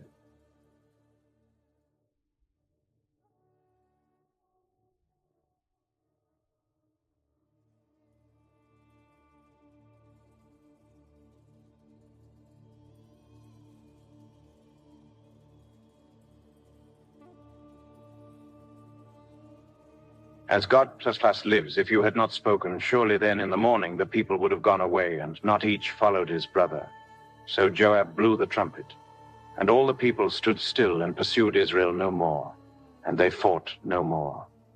Abner and his men went all that night through the Arabah, and they passed over the Jordan, and went through all Bithron, and came to Mahanaim. Joab returned from following Abner, and when he had gathered all the people together, 19 men of David's and Asahel were missing. But David's servants had struck Benjamin Abner's men, so that 360 men died.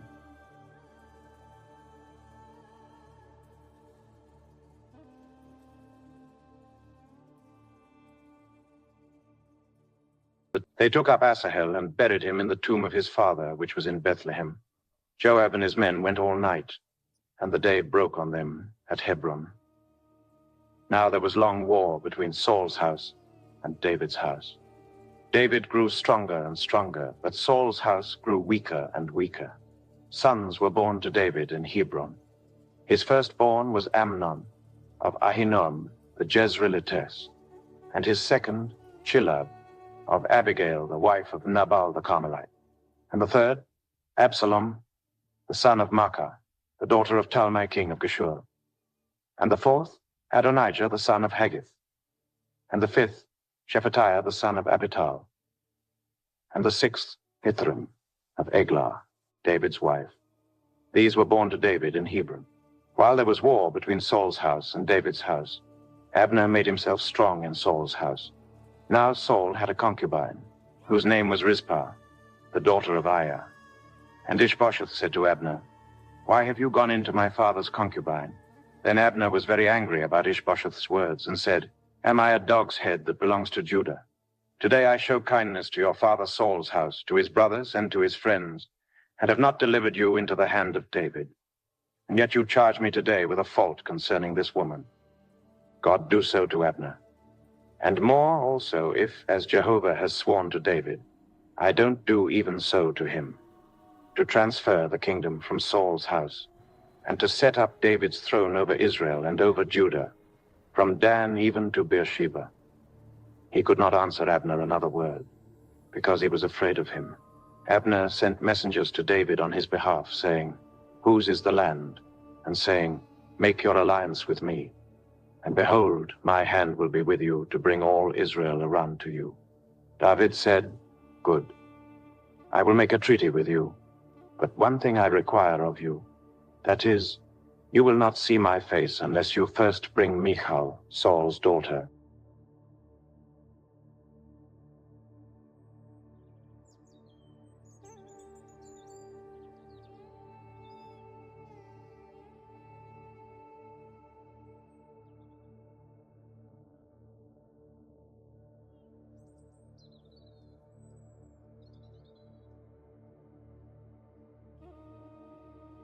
when you come to see my face." David sent messengers to Ishbosheth, Saul's son, saying, "Deliver me my wife Michal, whom I was given to marry for 100 foreskins of the Philistines." Ishbosheth sent and took her from her husband, Paltiel, the son of Laish. Her husband went with her, weeping as he went, and followed her to Bahurim. Then Abner said to him, "Go, return." And he returned. Abner had communication with the elders of Israel, saying, "In times past you sought for David to be king over you. Now then, do it. For Jehovah has spoken of David, saying, by the hand of my servant David, I will save my people Israel out of the hand of the Philistines and out of the hand of all their enemies." Abner also spoke in the ears of Benjamin, and Abner went also to speak in the ears of David in Hebron all that seemed good to Israel and to the whole house of Benjamin. So Abner came to David to Hebron, and 20 men with him. David made Abner and the men who were with him a feast. Abner said to David, "I will arise and go, and will gather all Israel to my lord the king, that they may make a covenant with you, and that you may reign over all that your soul desires." David sent Abner away, and he went in peace. Behold, David's servants and Joab came from a raid, and brought in a great plunder with them. But Abner was not with David in Hebron, for he had sent him away, and he had gone in peace. When Joab and all the army who was with him had come, they told Joab, "Abner the son of Ner came to the king, and he has sent him away, and he has gone in peace." Then Joab came to the king and said, "What have you done? Behold, Abner came to you. Why is it that you have sent him away, and he has already gone? You know Abner the son of Ner.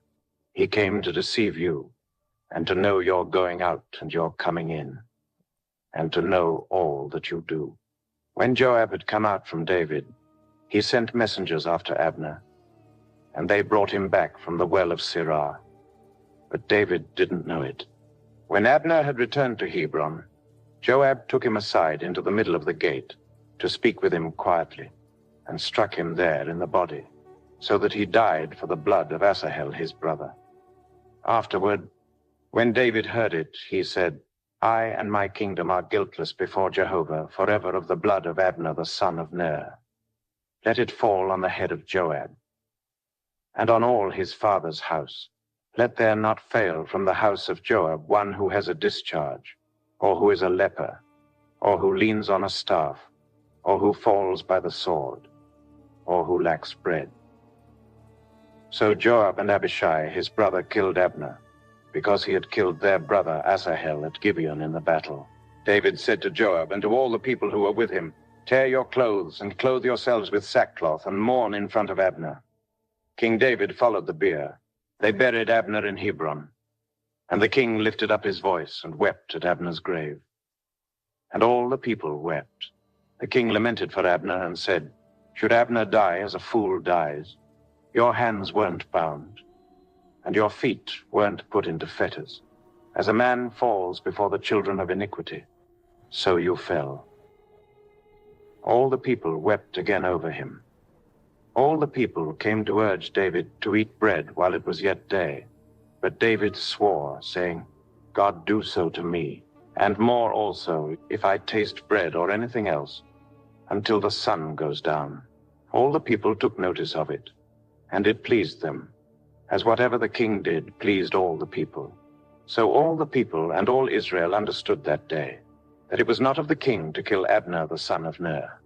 The king said to his servants, "Don't you know that a prince and a great man has fallen today in Israel? I am weak today, though anointed king. These men, the sons of Zeruiah, are too hard for me. May Jehovah reward the evildoer according to his wickedness."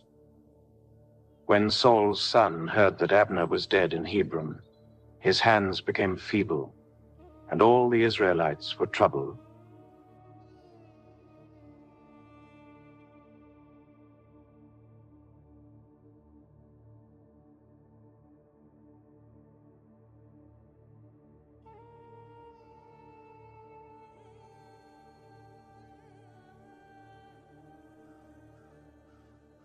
Saul's son had 2 men who were captains of raiding bands. The name of one was Baanah, and the name of the other Rechab, the sons of Rimmon the Beerothite, of the children of Benjamin, for Beeroth also is considered a part of Benjamin. And the Beerothites fled to Gittaim, and have lived as foreigners there until today. Now Jonathan, Saul's son, had a son who was lame in his feet. He was 5 years old when the news came about Saul and Jonathan out of Jezreel, and his nurse picked him up and fled. As she hurried to flee, he fell and became lame. His name was Mephibosheth. The sons of Rimmon the Beerothite, Rechab and Baanah, went out and came at about the heat of the day to the house of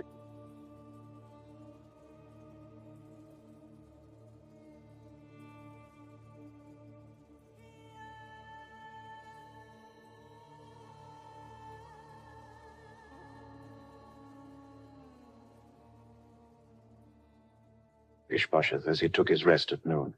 They came there into the middle of the house, as though they would have fetched wheat, and they struck him in the body. And Rechab and Baanah his brother escaped. Now when they came into the house as he lay on his bed in his bedroom, they struck him, killed him, beheaded him, and took his head, and went by the way of the Arabah all night. They brought the head of Ishbosheth to David to Hebron, and said to the king, "Behold, the head of Ishbosheth, the son of Saul, your enemy, who sought your life. Jehovah has avenged my lord the king today of Saul and of his offspring." David answered Rechab and Baanah his brother, "Your house and your kingdom will be made sure forever before you. Your throne will be established forever." Nathan spoke to David all these words, and according to all this vision, now Jehovah God, the word that you have spoken concerning your servant and concerning his house, confirm it forever, and do as you have spoken.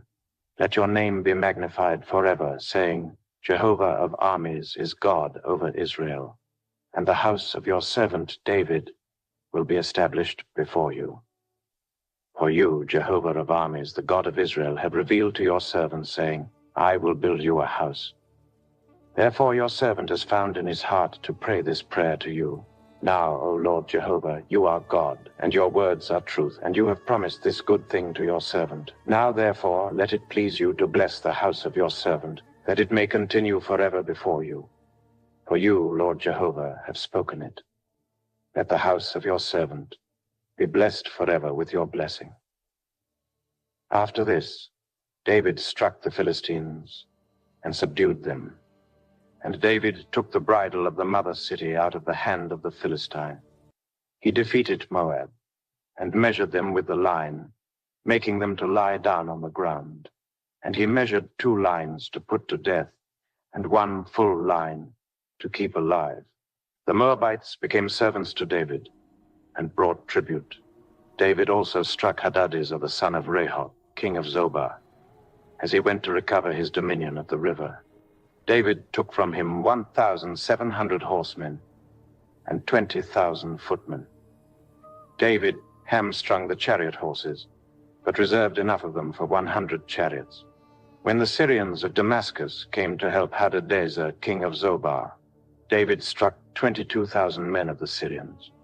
Then David put garrisons in Syria of Damascus, and the Syrians became servants to David and brought tribute. Jehovah gave victory to David wherever he went. David took the shields of gold that were on the servants of Hadadezer and brought them to Jerusalem. From Betah and from Berothai, cities of Hadadezer, King David took a great quantity of bronze. When Toi, king of Hamath, heard that David had struck all the army of Hadadezer, then Toi sent Joram his son to King David to greet him and to bless him, because he had fought against Hadadezer and struck him, for Hadadezer had wars with Toi. Joram brought with him vessels of silver, vessels of gold, and vessels of bronze. King David also dedicated these to Jehovah, with the silver and gold that he dedicated of all the nations which he subdued, of Syria, of Moab, of the children of Ammon, of the Philistines, of Amalek, and of the plunder of Hadadezer, son of Rehob, king of Zobah. David earned a reputation when he returned from striking down 18,000 men of the Syrians in the Valley of Salt. He put garrisons in Edom. Throughout all Edom he put garrisons, and all the Edomites became servants to David. Jehovah gave victory to David wherever he went. David reigned over all Israel, and David executed justice and righteousness for all his people. Joab the son of Zeruiah was over the army. Jehoshaphat the son of Ahilud was recorder. Zadok the son of Ahitub and Ahimelech the son of Abiathar were priests. Seraiah was scribe. Benaiah the son of Jehoiada was over the Cherethites and the Pelethites, and David's sons were chief ministers. David said, "Is there yet any who is left of Saul's house, that I may show him kindness for Jonathan's sake?" There was of Saul's house a servant whose name was Ziba, and they called him to David. And the king said to him, "Are you Ziba?" He said, "I am your servant." The king said, "Is there not yet any of Saul's house, that I may show the kindness of God to him?" Ziba said to the king, "Jonathan still has a son, who is lame in his feet." The king said to him, "Where is he?" Ziba said to the king, "Behold, he is in the house of Machir, the son of Ammiel, in Lo-debar." Then King David sent and brought him out of the house of Machir, the son of Ammiel, from Lo-debar. Mephibosheth, the son of Jonathan, the son of Saul, came to David, fell on his face, and showed respect. David said, "Mephibosheth." He answered, "Behold, your servant." David said to him, "Don't be afraid, for I will surely show you kindness for Jonathan your father's sake, and will restore to you all the land of Saul your father. You will eat bread at my table continually." He bowed down and said, "What is your servant, that you should look at such a dead dog as I am?" Then the king called to Ziba, Saul's servant, and said to him, "All that belonged to Saul and to all his house I have given to your master's son, till the land for him, you, your sons, and your servants. Bring in the harvest, that your master's son may have bread to eat. But Mephibosheth, your master's son, will always eat bread at my table." Now Ziba had 15 sons and 20 servants. Then Ziba said to the king, "According to all that my lord the king commands his servant, so your servant will do." So Mephibosheth ate at the king's table like one of the king's sons. Mephibosheth had a young son whose name was Micah. All who lived in Ziba's house were servants to Mephibosheth. So Mephibosheth lived in Jerusalem, for he ate continually at the king's table. He was lame in both his feet. After this, the king of the children of Ammon died, and Hanun his son reigned in his place. David said, "I will show kindness to Hanun the son of Nahash, as his father showed kindness to me." So David sent by his servants to comfort him concerning his father. David's servants came into the land of the children of Ammon. But the princes of the children of Ammon said to Hanun their lord, "Do you think that David honors your father in that he has sent comforters to you? Hasn't David sent his servants to you to search the city, to spy it out, and to overthrow it?" So Hanun took David's servants, shaved off one half of their beards, and cut off their garments in the middle, even to their buttocks, and sent them away. When they told David this, he sent to meet them, for the men were greatly ashamed. The king said, "Wait at Jericho until your beards have grown, and then return." When the children of Ammon saw that they had become odious to David, the children of Ammon sent and hired the Syrians of Beth-rehob and the Syrians of Zobah, 20,000 footmen, and the king of Maacah with 1,000 men, and the men of Tob, 12,000 men. When David heard of it, he sent Joab and all the army of the mighty men. The children of Ammon came out and put the battle in array at the entrance of the gate. The Syrians of Zobah and of Rehob, and the men of Tob and Maacah were by themselves in the field. Now when Joab saw that the battle was set against him before and behind, he chose of all the choice men of Israel and put them in array against the Syrians. The rest of the people he committed into the hand of Abishai his brother, and he put them in array against the children of Ammon. He said, "If the Syrians are too strong for me, then you shall help me. But if the children of Ammon are too strong for you, then I will come and help you. Be courageous, and let's be strong for our people and for the cities of our God, and may Jehovah do what seems good to him." So Joab and the people who were with him came near to the battle against the Syrians, and they fled before him. When the children of Ammon saw that the Syrians had fled, they likewise fled before Abishai and entered into the city. Then Joab returned from the children of Ammon and came to Jerusalem. When the Syrians saw that they were defeated by Israel, they gathered themselves together. Hadadezer sent and brought out the Syrians who were beyond the river, and they came to Helam, with Shobach, the captain of the army of Hadadezer, at their head. David was told that, and he gathered all Israel together, passed over the Jordan, and came to Helam. The Syrians set themselves in array against David and fought with him. The Syrians fled before Israel, and David killed 700 charioteers of the Syrians and 40,000 horsemen, and struck Shobach, the captain of their army, so that he died there. When all the kings who were servants to Hadadezer saw that they were defeated before Israel, they made peace with Israel and served them. So the Syrians were afraid to help the children of Ammon anymore. At the return of the year, at the time when kings go out, David sent Joab and his servants with him, and all Israel, and they destroyed the children of Ammon, and besieged Rabbah. But David stayed at Jerusalem. At evening, David arose from his bed and walked on the roof of the king's house. From the roof, he saw a woman bathing, and the woman was very beautiful to look at. David sent and inquired after the woman. One said, "Isn't this Bathsheba, the daughter of Eliam, Uriah the Hittite's wife?" David sent messengers and took her, and she came in to him, and he lay with her, for she was purified from her uncleanness, and she returned to her house. The woman conceived, and she sent and told David, and said, "I am with child." David sent to Joab, "Send me Uriah the Hittite." Joab sent Uriah to David. When Uriah had come to him, David asked him how Joab did, and how the people fared, and how the war prospered. David said to Uriah, "Go down to your house and wash your feet." Uriah departed out of the king's house, and a gift from the king was sent after him. But Uriah slept at the door of the king's house with all the servants of his lord, and didn't go down to his house. When they had told David, saying, "Uriah didn't go down to his house," David said to Uriah, "Haven't you come from a journey? Why didn't you go down to your house?" Uriah said to David, "The ark, Israel and Judah, are staying in tents, and my lord Joab and the servants of my lord are encamped in the open field. Shall I then go into my house to eat and to drink and to lie with my wife? As you live, and as your soul lives, I will not do this thing." David said to Uriah, "Stay here today also, and tomorrow I will let you depart."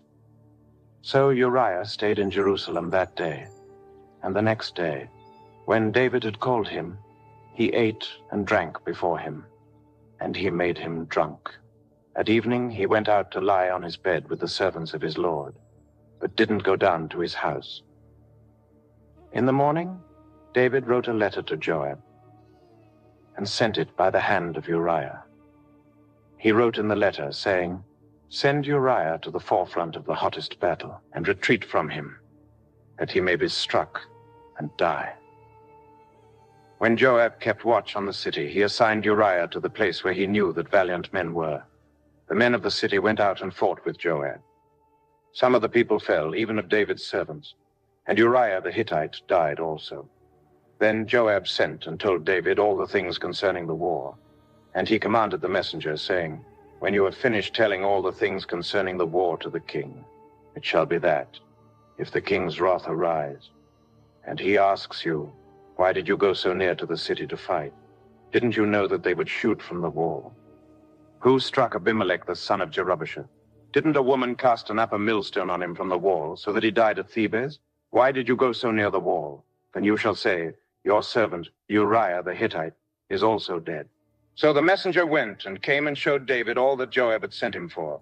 The messenger said to David, The men prevailed against us and came out to us into the field, and we were on them even to the entrance of the gate. The shooters shot at your servants from off the wall, and some of the king's servants are dead. And your servant Uriah the Hittite is also dead. And David said to the messenger, Tell Joab, don't let this thing displease you, for the sword devours one as well as another. Make your battle stronger against the city and overthrow it. Encourage him. When Uriah's wife heard that Uriah, her husband, was dead, she mourned for her husband. When the mourning was past, David sent and took her home to his house, and she became his wife, and bore him a son. But the thing that David had done displeased Jehovah. Jehovah sent Nathan to David. He came to him and said to him, There were two men in one city, the one rich and the other poor. The rich man had very many flocks and herds, but the poor man had nothing, except one little ewe lamb which he had bought and raised. It grew up together with him and with his children. It ate of his own food, drank of his own cup, and lay in his bosom, and was like a daughter to him. A traveler came to the rich man, and he didn't want to take of his own flock and of his own herd to prepare for the wayfaring man who had come to him, but took the poor man's lamb and prepared it for the man who had come to him. David's anger burned hot against the man, and he said to Nathan, As Jehovah lives, the man who has done this deserves to die. He must restore the lamb fourfold, because he did this thing, and because he had no pity. Nathan said to David, You are the man. This is what Jehovah, the God of Israel, says. I anointed you king over Israel, and I delivered you out of the hand of Saul. I gave you your master's house and your master's wives into your bosom, and gave you the house of Israel and of Judah. And if that would have been too little, I would have added to you many more such things.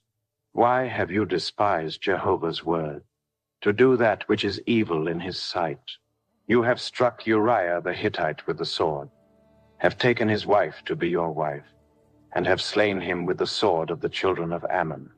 Now, therefore, the sword will never depart from your house, because you have despised me, and have taken Uriah the Hittite's wife to be your wife.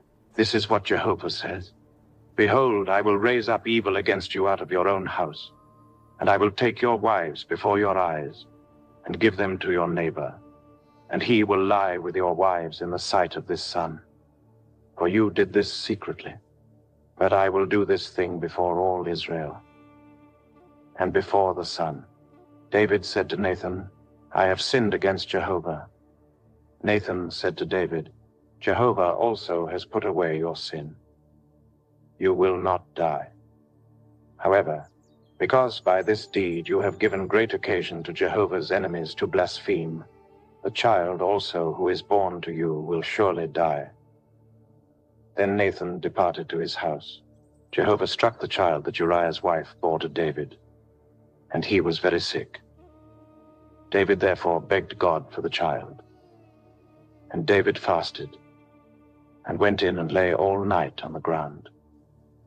The elders of his house arose beside him to raise him up from the earth, but he would not, and he didn't eat bread with them. On the seventh day, the child died. David's servants were afraid to tell him that the child was dead, for they said, Behold, while the child was yet alive, we spoke to him, and he didn't listen to our voice. How will he then harm himself if we tell him that the child is dead? But when David saw that his servants were whispering together, David perceived that the child was dead. And David said to his servants, Is the child dead? They said, He is dead. Then David arose from the earth, and washed and anointed himself, and changed his clothing. And he came into Jehovah's house, and worshipped. Then he came to his own house, and when he requested, they set bread before him, and he ate. Then his servants said to him, What is this that you have done? You fasted and wept for the child while he was alive. But when the child was dead, you rose up and ate bread, he said, while the child was yet alive. I fasted and wept. For I said, Who knows whether Jehovah will not be gracious to me, that the child may live? But now he's dead. Why should I fast? Can I bring him back again?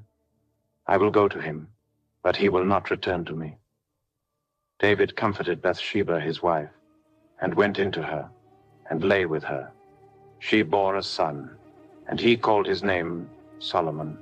Jehovah loved him, and he sent by the hand of Nathan the prophet, and he named him Jedidiah, plus for Jehovah's sake. Now Joab fought against Rabbah of the children of Ammon, and took the royal city. Joab sent messengers to David and said, "I have fought against Rabbah. Yes, I have taken the city of waters. Now therefore gather the rest of the people together, and encamp against the city, and take it, lest I take the city, and it be called by my name." David gathered all the people together, and went to Rabbah, and fought against it, and took it. He took the crown of their king from off its head, and its weight was a talent plus of gold, and in it were precious stones, and it was set on David's head. He brought a great quantity of plunder out of the city. He brought out the people who were in it, and put them to work under saws, under iron picks, under axes of iron, and made them go to the brick kiln. And he did so to all the cities of the children of Ammon. Then David and all the people returned to Jerusalem. After this, Absalom the son of David had a beautiful sister whose name was Tamar, and Amnon the son of David loved her. Amnon was so troubled that he became sick because of his sister Tamar, for she was a virgin, and it seemed hard to Amnon to do anything to her. But Amnon had a friend whose name was Jonadab, the son of Shimea, David's brother, and Jonadab was a very subtle man. He said to him, "Why, son of the king, are you so sad from day to day? Won't you tell me?" Amnon said to him, "I love Tamar, my brother Absalom's sister." Jonadab said to him, "Lay down on your bed and pretend to be sick. When your father comes to see you, tell him, 'Please let my sister Tamar come and give me bread to eat, and prepare the food in my sight, that I may see it, and eat it from her hand.'" So Amnon lay down and faked being sick. When the king came to see him, Amnon said to the king, "Please let my sister Tamar come and make me a couple of cakes in my sight, that I may eat from her hand." Then David sent home to Tamar, saying, "Go now to your brother Amnon's house, and prepare food for him." So Tamar went to her brother Amnon's house, and he was lying down. She took dough, kneaded it, made cakes in his sight, and baked the cakes. She took the pan and poured them out before him, but he refused to eat. Amnon said, "Have all men leave me?" Then every man went out from him. Amnon said to Tamar, "Bring the food into the room, that I may eat from your hand." Tamar took the cakes which she had made, and brought them into the room to Amnon her brother.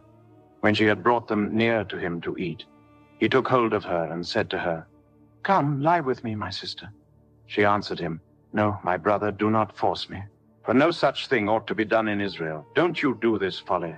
As for me, where would I carry my shame? And as for you, you will be as one of the fools in Israel. Now therefore, please speak to the king, for he will not withhold me from you." However, he would not listen to her voice, but being stronger than she, he forced her and lay with her. Then Amnon hated her with exceedingly great hatred, for the hatred with which he hated her was greater than the love with which he had loved her.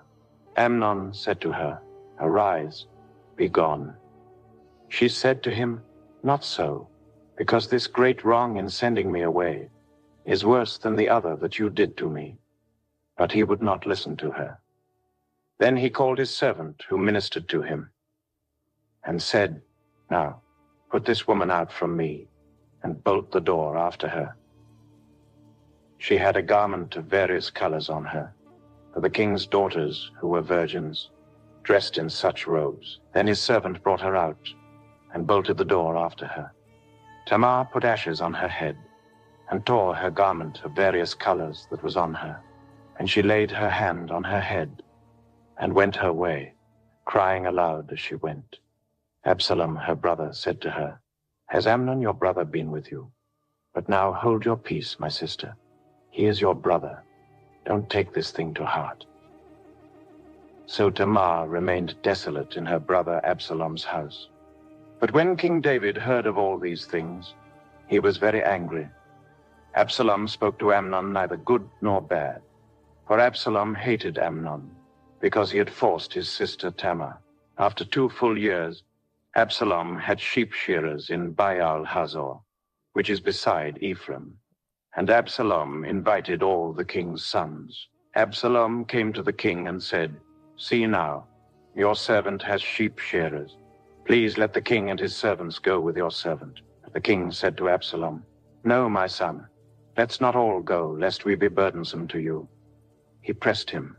However, he would not go, but blessed him. Then Absalom said, "If not, please let my brother Amnon go with us." The king said to him, "Why should he go with you?" But Absalom pressed him, and he let Amnon and all the king's sons go with him. Absalom commanded his servants, saying, "Mark now, when Amnon's heart is merry with wine, and when I tell you, 'Strike Amnon,' then kill him. Don't be afraid. Haven't I commanded you? Be courageous and be valiant."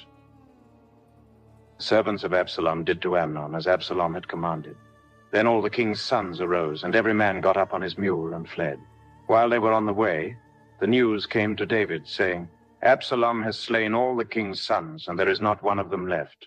Then the king arose and tore his garments and lay on the earth, and all his servants stood by with their clothes torn. Jonadab, the son of Shimea, David's brother, answered, "Don't let my lord suppose that they have killed all the young men, the king's sons, for Amnon only is dead. For by the appointment of Absalom, this has been determined from the day that he forced his sister Tamar. Now therefore, don't let my lord the king take the thing to his heart, to think that all the king's sons are dead, for only Amnon is dead." But Absalom fled. The young man who kept the watch lifted up his eyes and looked, and behold, many people were coming by way of the hillside behind him. Jonadab said to the king, "Behold, the king's sons are coming. It is as your servant said." As soon as he had finished speaking, behold, the king's sons came and lifted up their voices and wept. The king also and all his servants wept bitterly. But Absalom fled and went to Talmai, the son of Ammihur, king of Geshur. David mourned for his son every day. So Absalom fled and went to Geshur and was there 3 years. King David longed to go out to Absalom, for he was comforted concerning Amnon, since he was dead. Now Joab the son of Zeruiah perceived that the king's heart was toward Absalom. Joab sent to Tekoa and brought a wise woman from there, and said to her, "Please act like a mourner and put on mourning clothing, please, and don't anoint yourself with oil, but be as a woman who has mourned a long time for the dead. Go into the king and speak like this to him." So Joab put the words in her mouth. When the woman of Tekoa spoke to the king, she fell on her face to the ground, showed respect, and said, "Help, O king." The king said to her, "What ails you?" She answered, "Truly I am a widow, and my husband is dead. Your servant had 2 sons, and they both fought together in the field, and there was no one to part them. But the one struck the other, and killed him. Behold, the whole family has risen against your servant, and they say, 'Deliver him who struck his brother, that we may kill him for the life of his brother whom he killed, and so destroy the heir also.' Thus they would quench my coal which is left, and would leave to my husband neither name nor remainder on the surface of the earth." The king said to the woman, "Go to your house, and I will give a command concerning you." The woman of Tekoa said to the king, "My lord, O king, may the iniquity be on me and on my father's house, and may the king and his throne be guiltless." The king said, "Whoever says anything to you, bring him to me, and he will not bother you any more." Then she said, "Please let the king remember Jehovah your God, that the avenger of blood destroy not any more, lest they destroy my son." He said, "As Jehovah lives, not one hair of your son shall fall to the earth." Then the woman said, "Please let your servant speak a word to my lord the king." He said, "Say on." The woman said, "Why then have you devised such a thing against the people of God? For in speaking this word, the king is as one who is guilty, in that the king does not bring home again his banished one. For we must die, and are like water spilled on the ground, which can't be gathered up again. Neither does God take away life, but devises means, that he who is banished not be an outcast from him. Now therefore, seeing that I have come to speak this word to my lord the king, it is because the people have made me afraid. Your servant said, I will now speak to the king. It may be that the king will perform the request of his servant. For the king will hear, to deliver his servant out of the hand of the man who would destroy me and my son together, out of the inheritance of God. Then your servant said, Please let the word of my lord the king bring rest. For as an angel of God, so is my lord the king to discern good and bad. May Jehovah, your God, be with you. Then the king answered the woman, Please don't hide anything from me that I ask you. The woman said, Let my lord the king now speak. The king said, Is the hand of Joab with you in all this? The woman answered, As your soul lives, my lord the king, no one can turn to the right hand or to the left from anything that my lord the king has spoken. For your servant Joab urged me, and he put all these words in the mouth of your servant. Your servant Joab has done this thing to change the face of the matter. My lord is wise, according to the wisdom of an angel of God, to know all things that are in the earth. The king said to Joab, Behold now, I have granted this thing. Go therefore, and bring the young man Absalom back. Joab fell to the ground on his face, showed respect, and blessed the king. Joab said, Today your servant knows that I have found favor in your sight, my lord, O king, in that the king has performed the request of his servant. So Joab arose and went to Geshur, and brought Absalom to Jerusalem. The king said, Let him return to his own house, but let him not see my face. So Absalom returned to his own house, and didn't see the king's face. Now in all Israel there was no one to be so much praised as Absalom for his beauty. From the sole of his foot, even to the crown of his head, there was no defect in him. When he cut the hair of his head, now it was at every year's end that he cut it, because it was heavy on him. Therefore he cut it. He weighed the hair of his head at 200 shekels, foul, after the king's weight. 3 sons were born to Absalom, and 1 daughter whose name was Tamar. She was a woman with a beautiful face. Absalom lived 2 full years in Jerusalem, and he didn't see the king's face. Then Absalom sent for Joab to send him to the king, but he would not come to him. Then he sent again a 2nd time, but he would not come. Therefore he said to his servants, Behold, Joab's field is near mine, and he has barley there. Go and set it on fire. So Absalom's servants set the field on fire. Then Joab arose and came to Absalom to his house, and said to him, Why have your servants set my field on fire? Absalom answered Joab, Behold, I sent to you, saying, Come here, that I may send you to the king, to say, Why have I come from Geshur? It would be better for me to be there still. Now, therefore, let me see the king's face, and if there is iniquity in me, let him kill me. So Joab came to the king and told him. And when he had called for Absalom, he came to the king and bowed himself on his face to the ground before the king. And the king kissed Absalom. After this, Absalom prepared a chariot and horses for himself, and 50 men to run before him. Absalom rose up early and stood beside the way of the gate. When any man had a suit which should come to the king for judgment, then Absalom called to him and said, What city are you from?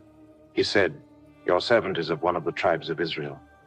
Absalom said to him, Behold, your matters are good and right, but there is no man deputized by the king to hear you. Absalom said moreover, Oh, that I were made judge in the land, that every man who has any suit or cause might come to me, and I would do him justice. It was so that when any man came near to bow down to him, he stretched out his hand, took hold of him, and kissed him. Absalom did this sort of thing to all Israel who came to the king for judgment.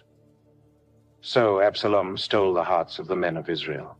At the end of 40 years, Absalom said to the king, Please let me go and pay my vow, which I have vowed to Jehovah in Hebron. For your servant vowed a vow while I stayed at Geshur in Syria, saying, if Jehovah shall indeed bring me again to Jerusalem, then I will serve Jehovah. The king said to him, go in peace. So he arose and went to Hebron. But Absalom sent spies throughout all the tribes of Israel, saying, as soon as you hear the sound of the trumpet, then you shall say, Absalom is king in Hebron. 200 men went with Absalom out of Jerusalem, who were invited and went in their simplicity, and they didn't know anything. Absalom sent for Ahithophel the Gilonite, David's counselor, from his city, even from Gilo, while he was offering the sacrifices. The conspiracy was strong, for the people increased continually with Absalom. A messenger came to David, saying, the hearts of the men of Israel are after Absalom. David said to all his servants who were with him at Jerusalem, arise, let's flee, or else none of us will escape from Absalom.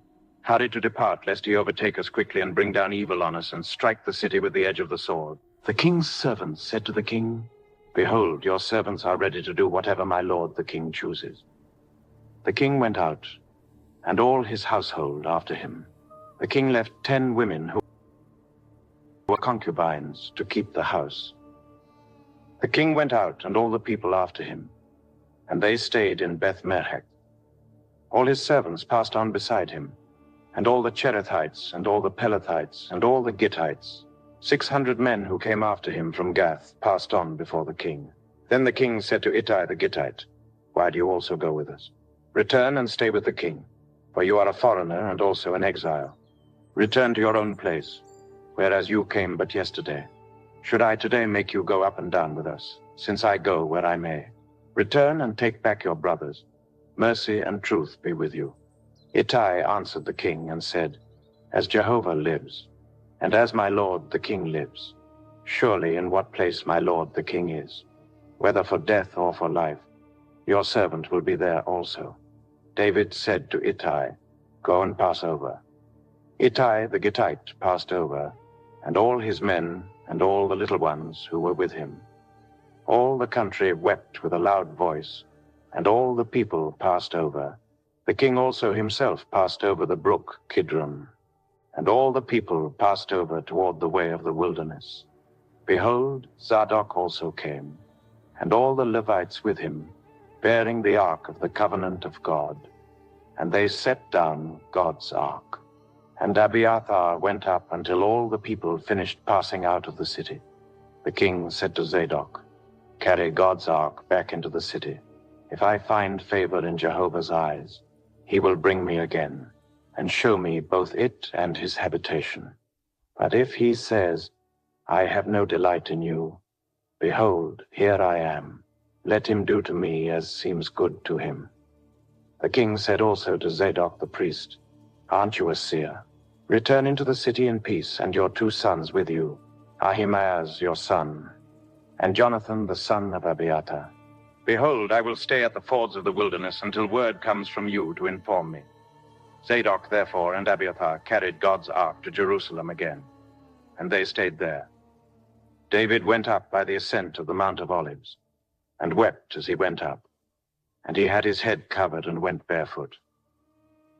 All the people who were with him, each covered his head, and they went up, weeping as they went up. Someone told David, saying, Ahithophel is among the conspirators with Absalom. David said, Jehovah, please turn the counsel of Ahithophel into foolishness. When David had come to the top, where God was worshipped, behold, Hushai the architect came to meet him with his tunic torn and earth on his head. David said to him, if you pass on with me, then you will be a burden to me. But if you return to the city and tell Absalom, I will be your servant, O king. As I have been your father's servant in time past, so I will now be your servant. Then will you defeat for me the counsel of Ahithophel? Don't you have Zadok and Abiathar, the priests, there with you? Therefore, whatever you hear out of the king's house, tell it to Zadok and Abiathar the priests. Behold, they have there with them their 2 sons, Ahimaaz, Zadok's son, and Jonathan, Abiathar's son. Send to me everything that you shall hear by them. So Hushai, David's friend, came into the city, and Absalom came into Jerusalem. When David was a little past the top, behold, Ziba, the servant of Mephibosheth, met him with a couple of donkeys saddled, and on them 200 loaves of bread, and 100 clusters of raisins, and 100 summer fruits, and a container of wine. The king said to Ziba, "What do you mean by these?" Ziba said, "The donkeys are for the king's household to ride on, and the bread and summer fruit for the young men to eat, and the wine, that those who are faint in the wilderness may drink." The king said, "Where is your master's son?" Ziba said to the king, "Behold, he is staying in Jerusalem." For he said, "Today the house of Israel will restore me the kingdom of my father." And the king said to Ziba, "Behold, all that belongs to Mephibosheth is yours." Ziba said, "I bow down. Let me find favor in your sight, my lord, O king." When King David came to Bahurim, behold, a man of the family of Saul's house came out, whose name was Shimei, the son of Gera. He came out and cursed as he came. He cast stones at David and at all the servants of King David, and all the people and all the mighty men were on his right hand and on his left. Shimei said when he cursed, "Be gone, you man of blood and wicked fellow." Jehovah has returned on you all the blood of Saul's house, in whose place you have reigned. Jehovah has delivered the kingdom into the hand of Absalom your son. Behold, you are caught by your own mischief, because you are a man of blood. Then Abishai, the son of Zeruiah, said to the king, "Why should this dead dog curse my lord the king? Please let me go over and take off his head." The king said, "What have I to do with you, you sons of Zeruiah? Because he curses? And because Jehovah has said to him, 'Curse David,' who then shall say, 'Why have you done so?'" David said to Abishai and to all his servants, "Behold, my son who came out of my bowels seeks my life. How much more this Benjamite now? Leave him alone and let him curse, for Jehovah has invited him. It may be that Jehovah will look on the wrong done to me, and that Jehovah will repay me good for the cursing of me today." So David and his men went by the way, and Shimei went along on the hillside opposite him, and cursed as he went, threw stones at him, and threw dust. The king and all the people who were with him arrived weary, and he refreshed himself there. Absalom and all the people, the men of Israel, came to Jerusalem, and Ahithophel with him. When Hushai the architect, David's friend, had come to Absalom, Hushai said to Absalom, "Long live the king! Long live the king!" Absalom said to Hushai, "Is this your kindness to your friend? Why didn't you go with your friend?" Hushai said to Absalom, "No, but whomever Jehovah and this people and all the men of Israel have chosen, I will be his, and I will stay with him. Again, whom should I serve? Shouldn't I serve in the presence of his son? As I have served in your father's presence, so I will be in your presence." Then Absalom said to Ahithophel, "Give your counsel what we shall do." Ahithophel said to Absalom, "Go into your father's concubines that he has left to keep the house. Then all Israel will hear that you are abhorred by your father. Then the hands of all who are with you will be strong." So they spread a tent for Absalom on the top of the house. And Absalom went into his father's concubines in the sight of all Israel. The counsel of Ahithophel, which he gave in those days, was as if a man inquired at the inner sanctuary of God. All the counsel of Ahithophel was like this, both with David and with Absalom. Moreover, Ahithophel said to Absalom, "Let me now choose 12,000 men, and I will arise and pursue after David tonight. I will come on him while he is weary and exhausted, and will make him afraid. All the people who are with him will flee. I will strike the king only, and I will bring back all the people to you. The man whom you seek is as if all returned. All the people shall be in peace." The saying pleased Absalom well, and all the elders of Israel. Then Absalom said, "Now call Hushai the architect also, and let's hear likewise what he says."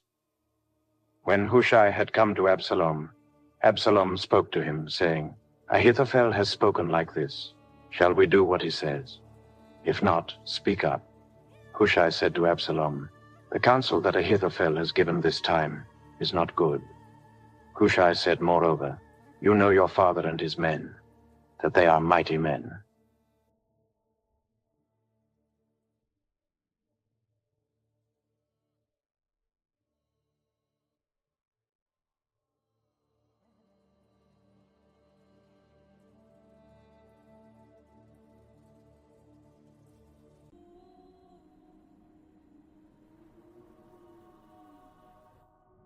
and they are fierce in their minds, like a bear robbed of her cubs in the field.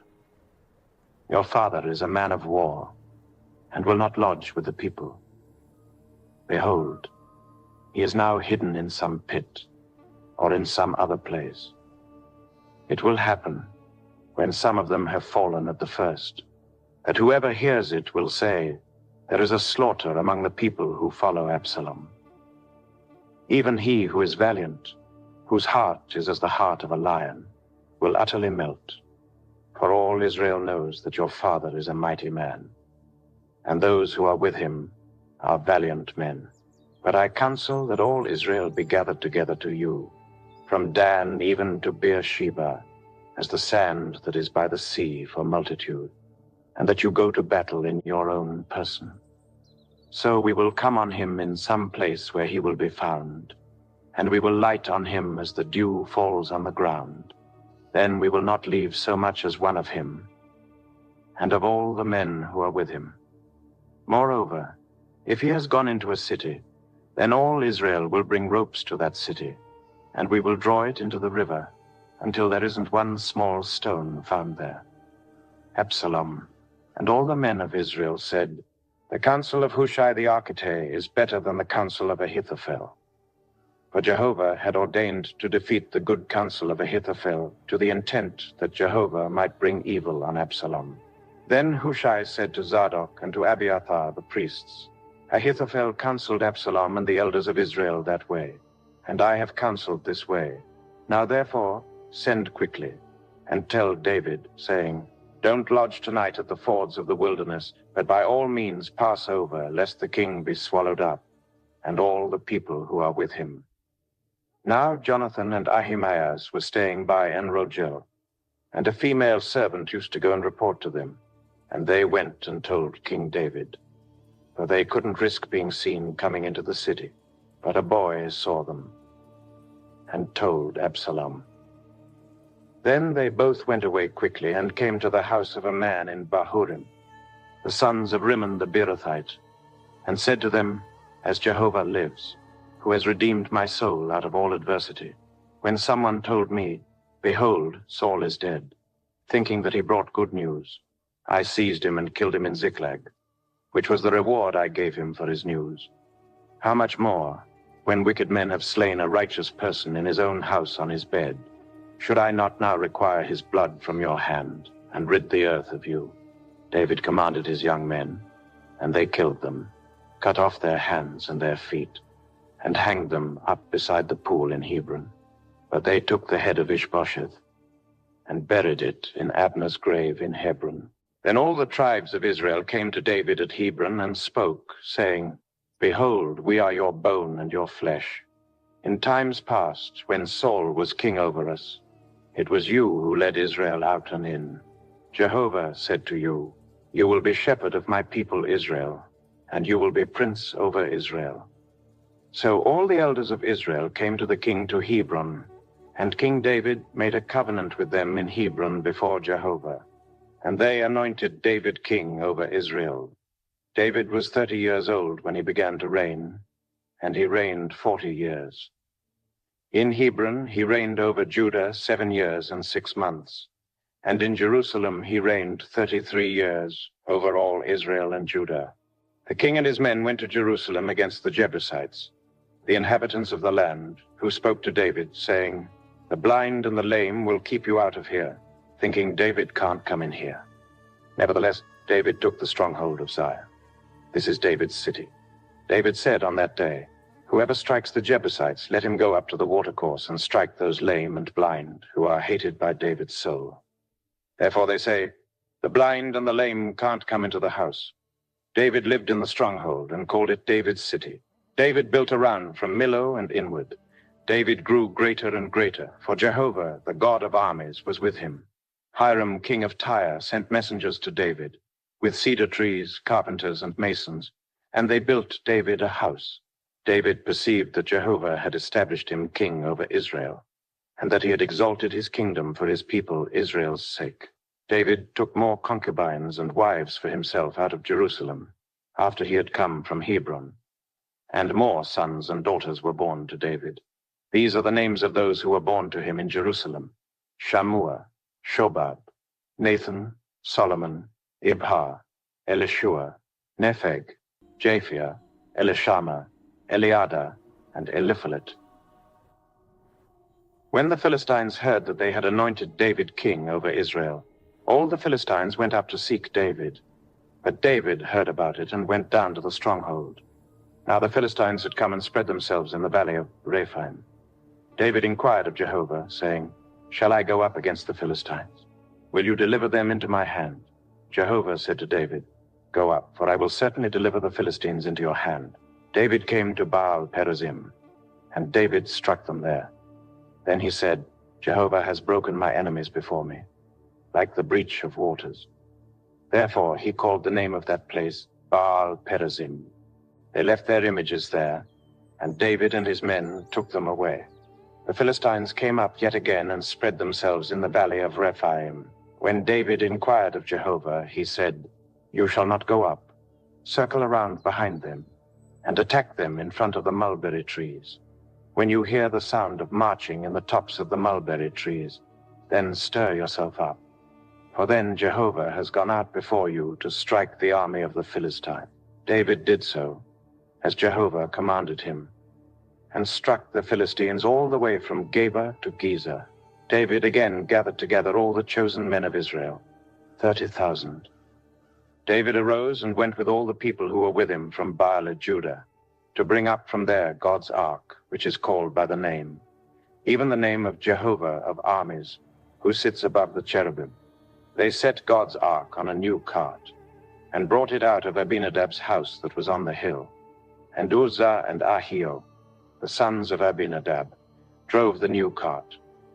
They brought it out of Abinadab's house, which was in the hill, with God's ark.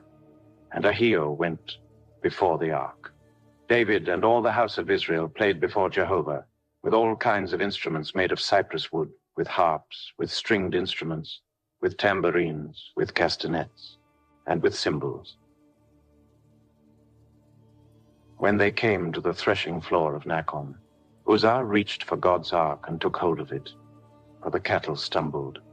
Jehovah's anger burned against Uzzah, and God struck him there for his error, and he died there by God's ark. David was displeased because Jehovah had broken out against Uzzah, and he called that place Perez Uzzappas to this day. David was afraid of Jehovah that day, and he said, "How could Jehovah's ark come to me?" So David would not move Jehovah's ark to be with him in David's city, but David carried it aside into Obed-Edom the Gittite's house. Jehovah's ark remained in Obed-Edom the Gittite's house 3 months, and Jehovah blessed Obed-Edom and all his house. King David was told, "Jehovah has blessed the house of Obed-Edom and all that belongs to him, because of God's ark." So David went and brought up God's ark from the house of Obed-Edom into David's city with joy. When those who bore Jehovah's ark had gone 6 paces, he sacrificed an ox and a fattened calf. David danced before Jehovah with all his might, and David was clothed in a linen ephod.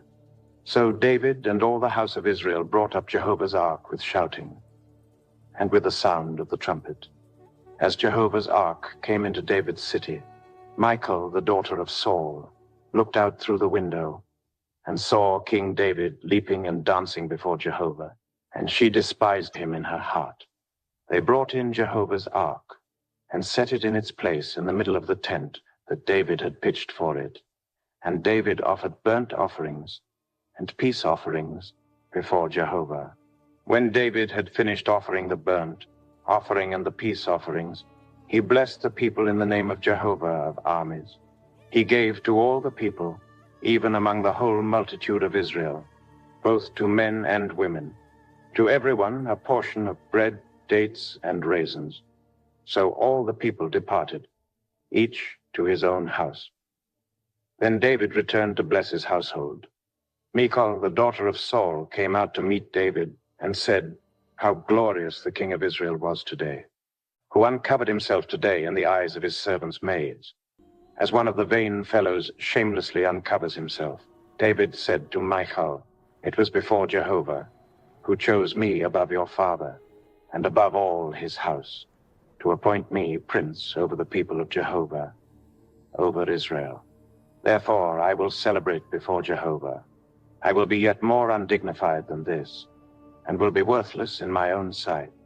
But the maids of whom you have spoken will honor me. Michal, the daughter of Saul, had no child to the day of her death. When the king lived in his house, and Jehovah had given him rest from all his enemies all around, the king said to Nathan the prophet, "See now, I dwell in a house of cedar, but God's ark dwells within curtains." Nathan said to the king, "Go, do all that is in your heart, for Jehovah is with you."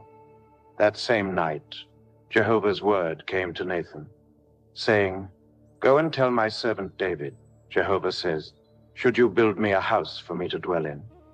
For I have not lived in a house since the day that I brought the children of Israel up out of Egypt, even to this day, but have moved around in a tent and in a tabernacle.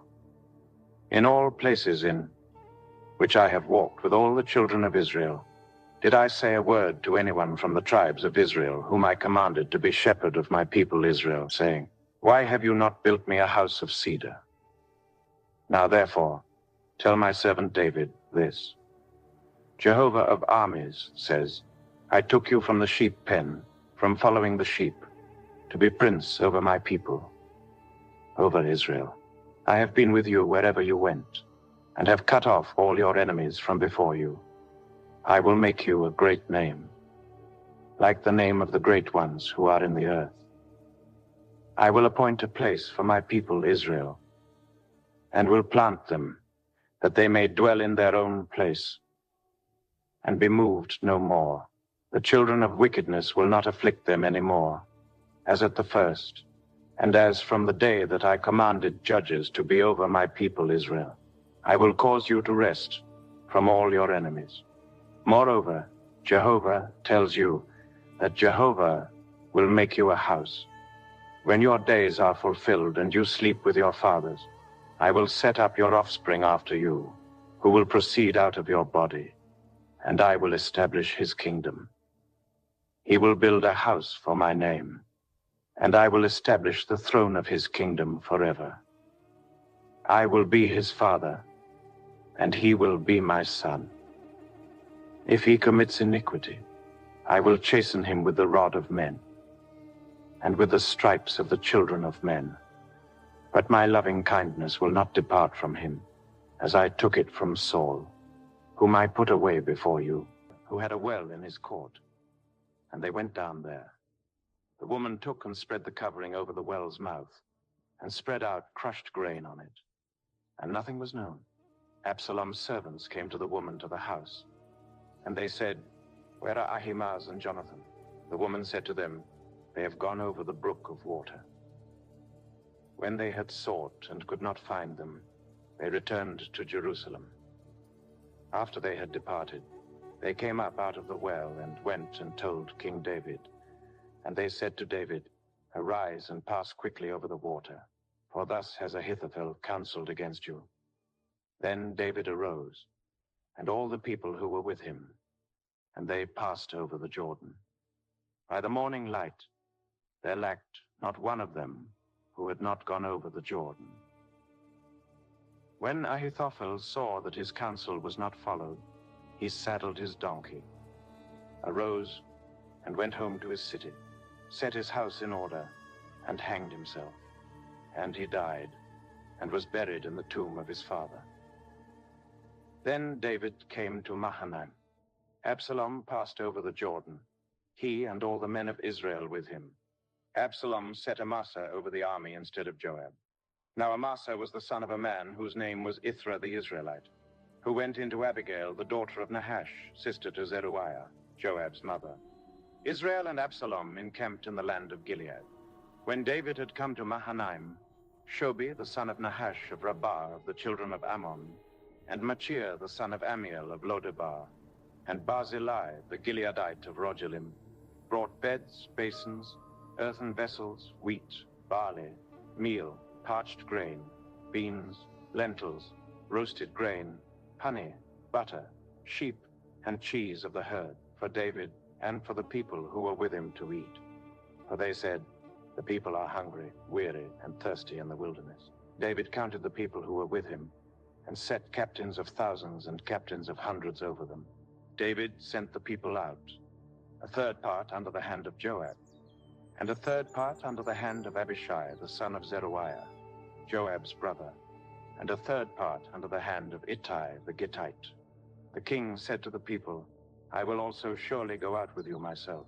But the people said, "You shall not go out, for if we flee away, they will not care for us. Neither if half of us die will they care for us. But you are worth 10,000 of us. Therefore, now it is better that you are ready to help us out of the city." The king said to them, "I will do what seems best to you." The king stood beside the gate, and all the people went out by hundreds and by thousands. The king commanded Joab and Abishai and Ittai, saying, "Deal gently for my sake with the young man Absalom." All the people heard when the king commanded all the captains concerning Absalom. So the people went out into the field against Israel, and the battle was in the forest of Ephraim. The people of Israel were struck there before David's servants, and there was a great slaughter there that day of 20,000 men. For the battle was there, spread over the surface of all the country, and the forest devoured more people that day than the sword devoured. Absalom happened to meet David's servants. Absalom was riding on his mule, and the mule went under the thick boughs of a great oak, and his head caught hold of the oak, and he was hanging between the sky and earth, and the mule that was under him went on. A certain man saw it and told Joab and said, "Behold, I saw Absalom hanging in an oak." Joab said to the man who told him, "Behold, you saw it. And why didn't you strike him there to the ground?" "I would have given you 10 pieces of silver and a sash," men said to Joab. "Though I should receive 1,000 pieces of silver in my hand, I still wouldn't stretch out my hand against the king's son. For in our hearing, the king commanded you and Abishai and Ittai, saying, 'Beware that no one touch the young man Absalom. Otherwise, if I had dealt falsely against his life, and there is no matter hidden from the king, then you yourself would have set yourself against me.'" Then Joab said, "I'm not going to wait like this with you." He took 3 darts in his hand and thrust them through Absalom's heart while he was still alive in the middle of the oak. 10 young men who bore Joab's armor surrounded and struck Absalom and killed him. Joab blew the trumpet, and the people returned from pursuing after Israel, for Joab held the people back. They took Absalom and cast him into a great pit in the forest, and raised over him a very great heap of stones. Then all Israel fled, each to his own tent. Now Absalom in his lifetime had taken and reared up for himself the pillar which is in the king's valley. For he said, "I have no son to keep my name in memory." He called the pillar after his own name. It is called Absalom's monument to this day. Then Ahimaaz, the son of Zadok, said, "Let me now run and carry the king news, how Jehovah has avenged him of his enemies." Joab said to him, "You must not be the bearer of news today, but you must carry news another day. But today you must carry no news, because the king's son is dead." Then Joab said to the Cushite, "Go, tell the king what you have seen." The Cushite bowed himself to Joab and ran. Then Ahimaaz, the son of Zadok, said yet again to Joab, "But come what may, please let me also run after the Cushite." Joab said, "Why do you want to run, my son, since you will have no reward for the news?" "But come what may," he said, "I will run." He said to him, "Run." Then Ahimaaz ran by the way of the plain, and outran the Cushite. Now David was sitting between the 2 gates, and the watchman went up to the roof of the gate to the wall, and lifted up his eyes and looked. And behold, a man running alone. The watchman shouted and told the king. The king said, "If he is alone, there is news in his mouth." He came closer and closer. The watchman saw another man running, and the watchman called to the gatekeeper and said, "Behold, a man running alone." The king said, "He also brings news." The watchman said, "I think the running of the first one is like the running of Ahimaaz, the son of Zadok." The king said, "He is a good man and comes with good news." Ahimaaz called and said to the king, "All is well." He bowed himself before the king with his face to the earth and said, "Blessed is Jehovah your God, who has delivered up the men who lifted up their hand against my lord the king." The king said, Is it well with the young man Absalom? Ahimaaz answered, When Joab sent the king's servant, even me, your servant, I saw a great tumult, but I don't know what it was. The king said, Come and stand here. He came and stood still. Behold, the Cushite came. The Cushite said, Good news for my lord the king, for Jehovah has avenged you today of all those who rose up against you. The king said to the Cushite, Is it well with the young man Absalom? The Cushite answered, May the enemies of my lord the king and all who rise up against you to do you harm be as that young man is. The king was much moved and went up to the room over the gate and wept. As he went, he said, My son Absalom, my son Absalom. I wish I had died instead of you, Absalom. My son, my son. So Joab was told, Behold, the king weeps and mourns for Absalom.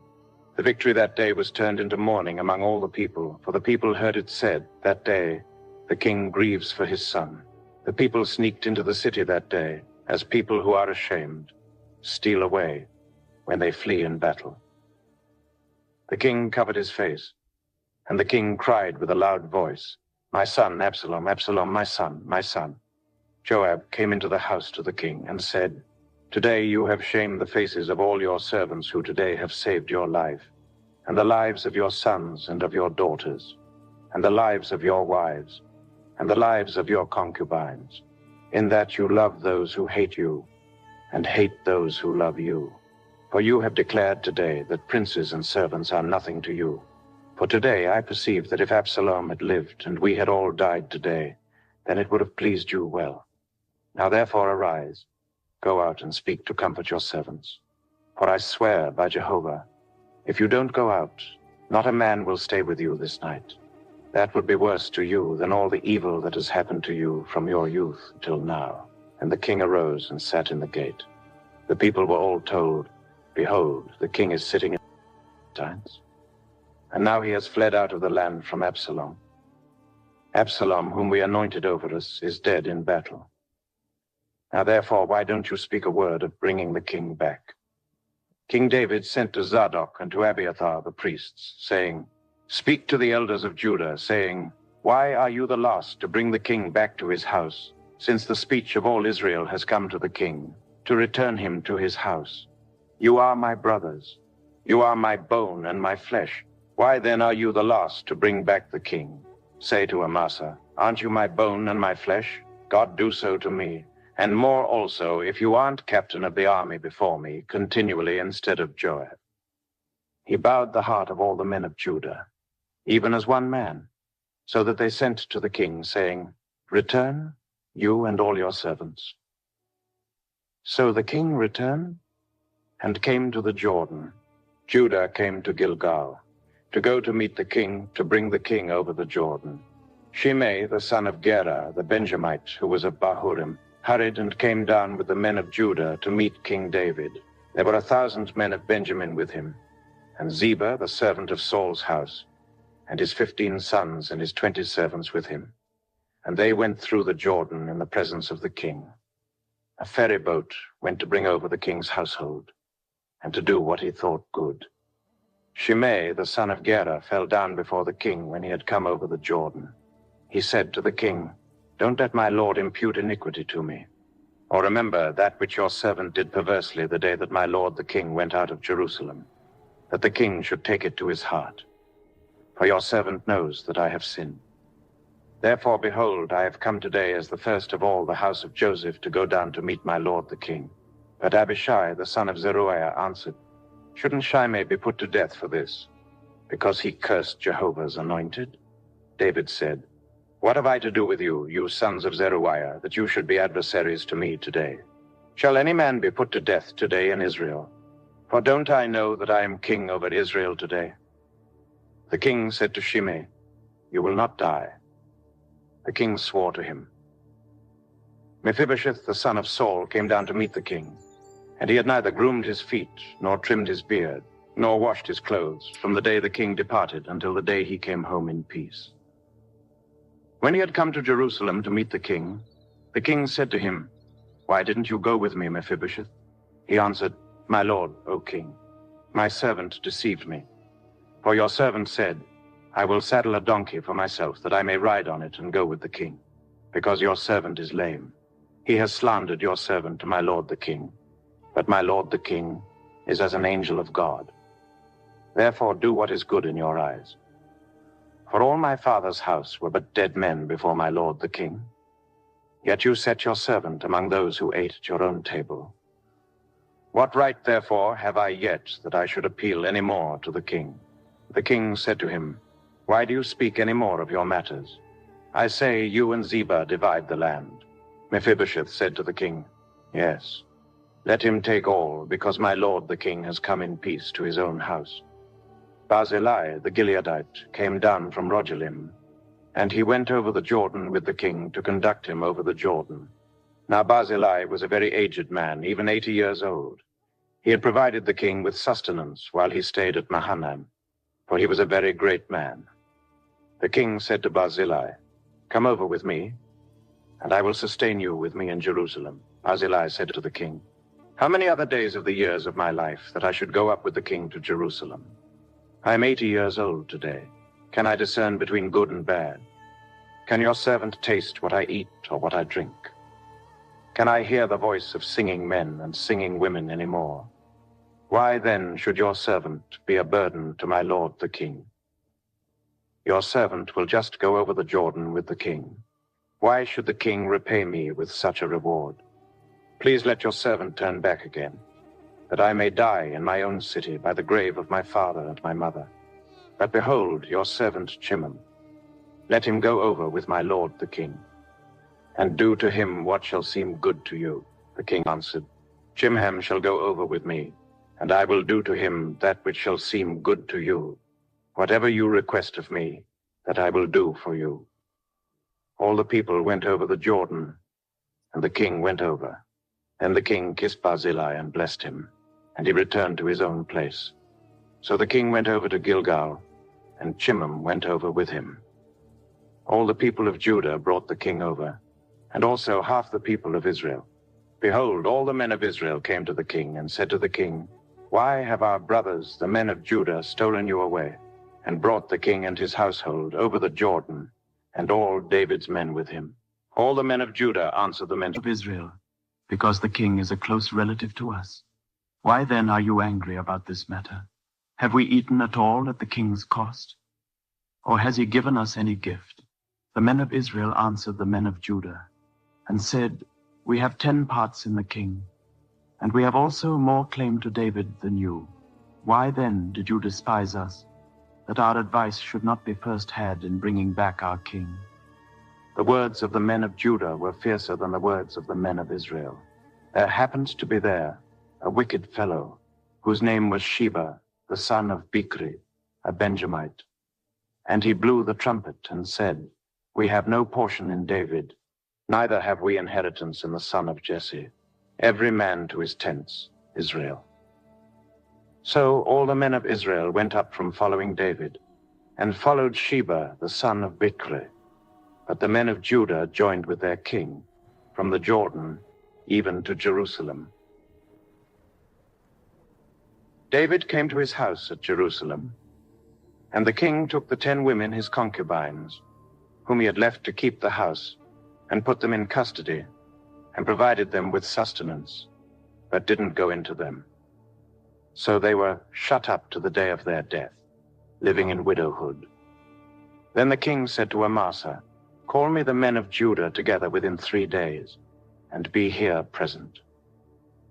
So Amasa went to call the men of Judah together, but he stayed longer than the set time which had been appointed to him. David said to Abishai, Now Sheba the son of Bichri will do us more harm than Absalom did. Take your lord's servants and pursue after him, lest he get himself fortified cities and escape out of our sight. Joab's men went out after him with the Cherethites, the Pelethites, and all the mighty men.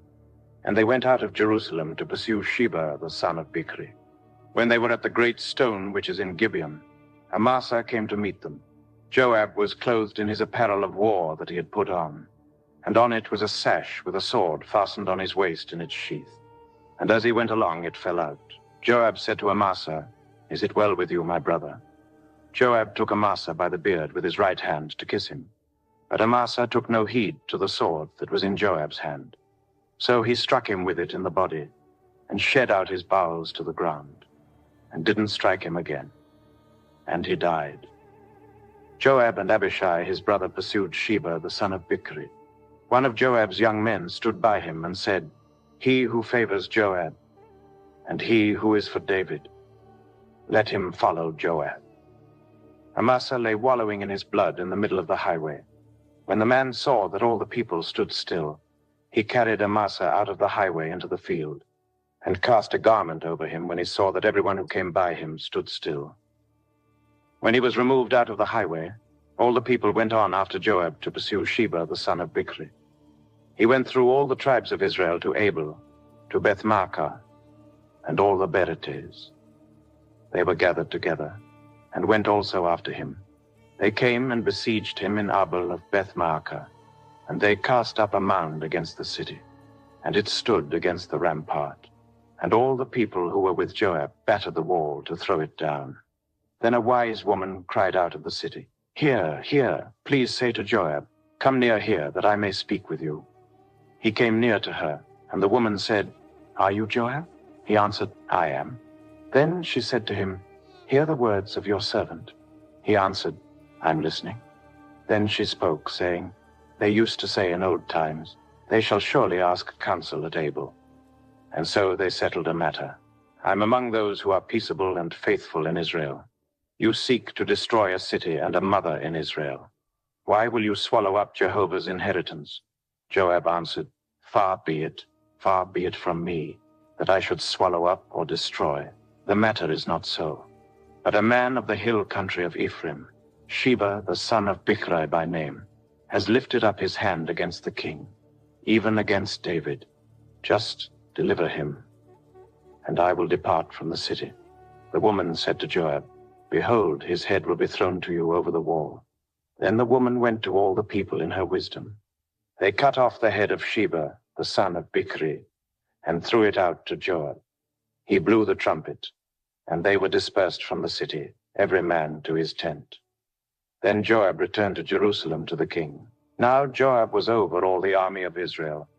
Benaiah, the son of Jehoiada, was over the Cherethites and over the Pelethites. Adoram was over the men subject to forced labor. Jehoshaphat, the son of Ahilud, was the recorder. Sheva was scribe. Zadok and Abiathar were priests, and Ira the Jairite was chief minister to David. There was a famine in the days of David for 3 years, year after year, and David sought the face of Jehovah. Jehovah said, "It is for Saul and for his bloody house, because he put the Gibeonites to death."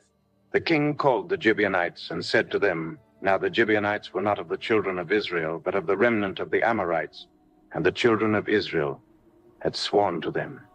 And Saul sought to kill them in his zeal for the children of Israel and Judah. And David said to the Gibeonites, "What should I do for you? And with what should I make atonement, that you may bless Jehovah's inheritance?" The Gibeonites said to him, "It is no matter of silver or gold between us and Saul or his house. Neither is it for us to put any man to death in Israel." He said, "I will do for you whatever you say." They said to the king, "The man who consumed us and who plotted against us, that we should be destroyed from remaining in any of the borders of Israel, let 7 men of his sons be delivered to us, and we will hang them up to Jehovah in Gibeah of Saul, the chosen of Jehovah." The king said, "I will give them." But the king spared Mephibosheth, the son of Jonathan, the son of Saul, because of Jehovah's oath that was between them, between David and Jonathan, the son of Saul. But the king took the 2 sons of Rizpah, the daughter of Aiah, whom she bore to Saul, Armoni and Mephibosheth, and the 5 sons of Merab, the daughter of Saul, whom she bore to Adriel, the son of Barzillai, the Meholatite. He delivered them into the hands of the Gibeonites, and they hanged them on the mountain before Jehovah, and all 7 of them fell together. They were put to death in the days of harvest, in the first days, at the beginning of barley harvest. Rizpah, the daughter of Aiah, took sackcloth and spread it for herself on the rock, from the beginning of harvest until water poured on them from the sky. She allowed neither the birds of the sky to rest on them by day, nor the animals of the field by night. David was told what Rizpah, the daughter of Aiah, the concubine of Saul, had done. So David went and took the bones of Saul and the bones of Jonathan his son from the men of Jabesh Gilead, who had stolen them from the street of Beth-shan, where the Philistines had hanged them in the day that the Philistines killed Saul in Gilboa. And he brought up from there the bones of Saul and the bones of Jonathan his son. They also gathered the bones of those who were hanged. They buried the bones of Saul and Jonathan his son in the country of Benjamin in Zelah, in the tomb of Kish his father. And they performed all that the king commanded. After that, God answered prayer for the land. The Philistines had war again with Israel, and David went down, and his servants with him, and fought against the Philistines. David grew faint, and Ishbi-benob, who was of the sons of the giant, the weight of whose spear was 300 shekels of bronze in weight, he, being armed with a new sword, thought he would kill David. But Abishai, the son of Zeruiah, helped him, and struck the Philistine, and killed him. Then the men of David swore to him, saying, "Don't go out with us to battle any more, so that you don't quench the lamp of Israel." After this, there was again war with the Philistines at Gob. Then Sibbecai the Hushathite killed Saph, who was of the sons of the giant. There was again war with the Philistines at Gob. And Elhanan, the son of Jaare-Oregim, the Bethlehemite, killed Goliath, the Gittite's brother, the staff of whose spear was like a weaver's beam. There was again war at Gath, where there was a man of great stature, who had 6 fingers on every hand and 6 toes on every foot, 24 in number. And he also was born to the giant. When he defied Israel, Jonathan the son of Shimei, David's brother, killed him. These 4 were born to the giant in Gath, and they fell by the hand of David, and by the hand of his servants. David spoke to Jehovah the words of this song in the day that Jehovah delivered him out of the hand of all his enemies, and out of the hand of Saul. And he said, "Jehovah is my rock, my fortress, and my deliverer, even mine. God is my rock in whom I take refuge, my shield, and the horn of my salvation, my high tower, and my refuge, my Savior. You save me from violence. I call on Jehovah, who is worthy to be praised. So shall I be saved from my enemies. For the waves of death surrounded me. The floods of ungodliness made me afraid. The cords of Sheol plus were around me. The snares of death caught me. In my distress, I called on Jehovah. Yes, I called to my God. He heard my voice out of his temple. My cry came into his ears. Then the earth shook and trembled. The foundations of heaven quaked and were shaken, because he was angry. Smoke went up out of his nostrils. Consuming fire came out of his mouth.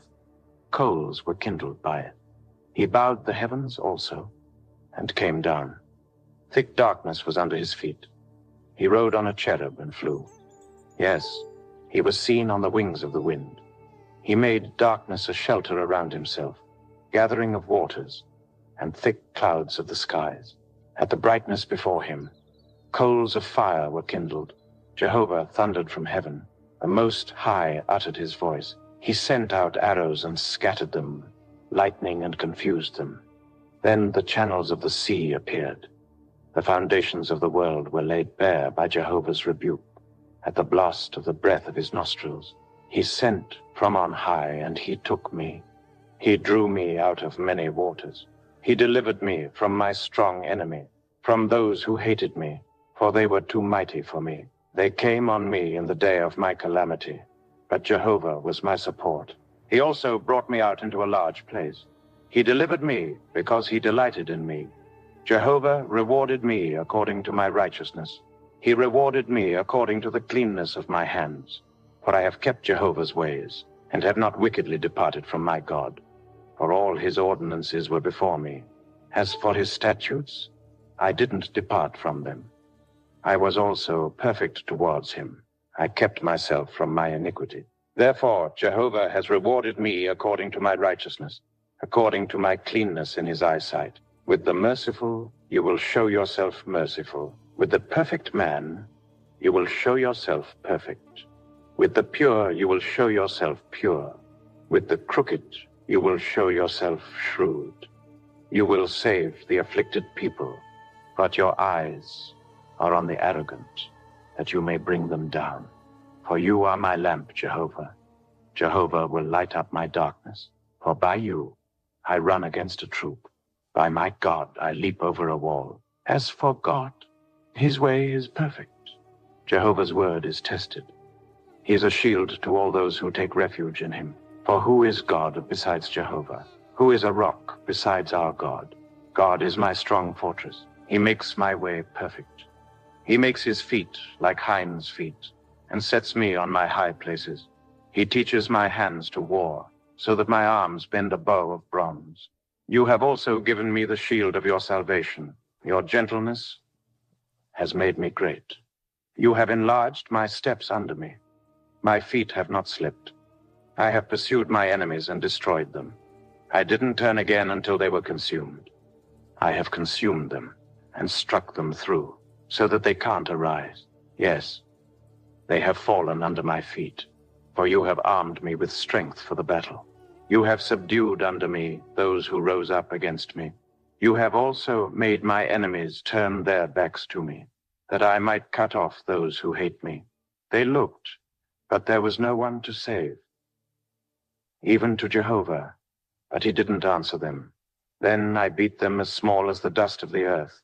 I crushed them as the mire of the streets and spread them abroad.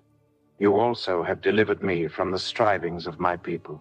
You have kept me to be the head of the nations. A people whom I have not known will serve me. The foreigners will submit themselves to me. As soon as they hear of me, they will obey me.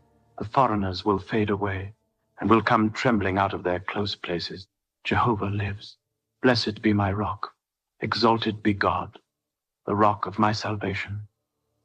Even the God who executes vengeance for me, who brings down peoples under me, who brings me away from my enemies. Yes, you lift me up above those who rise up against me. You deliver me from the violent man.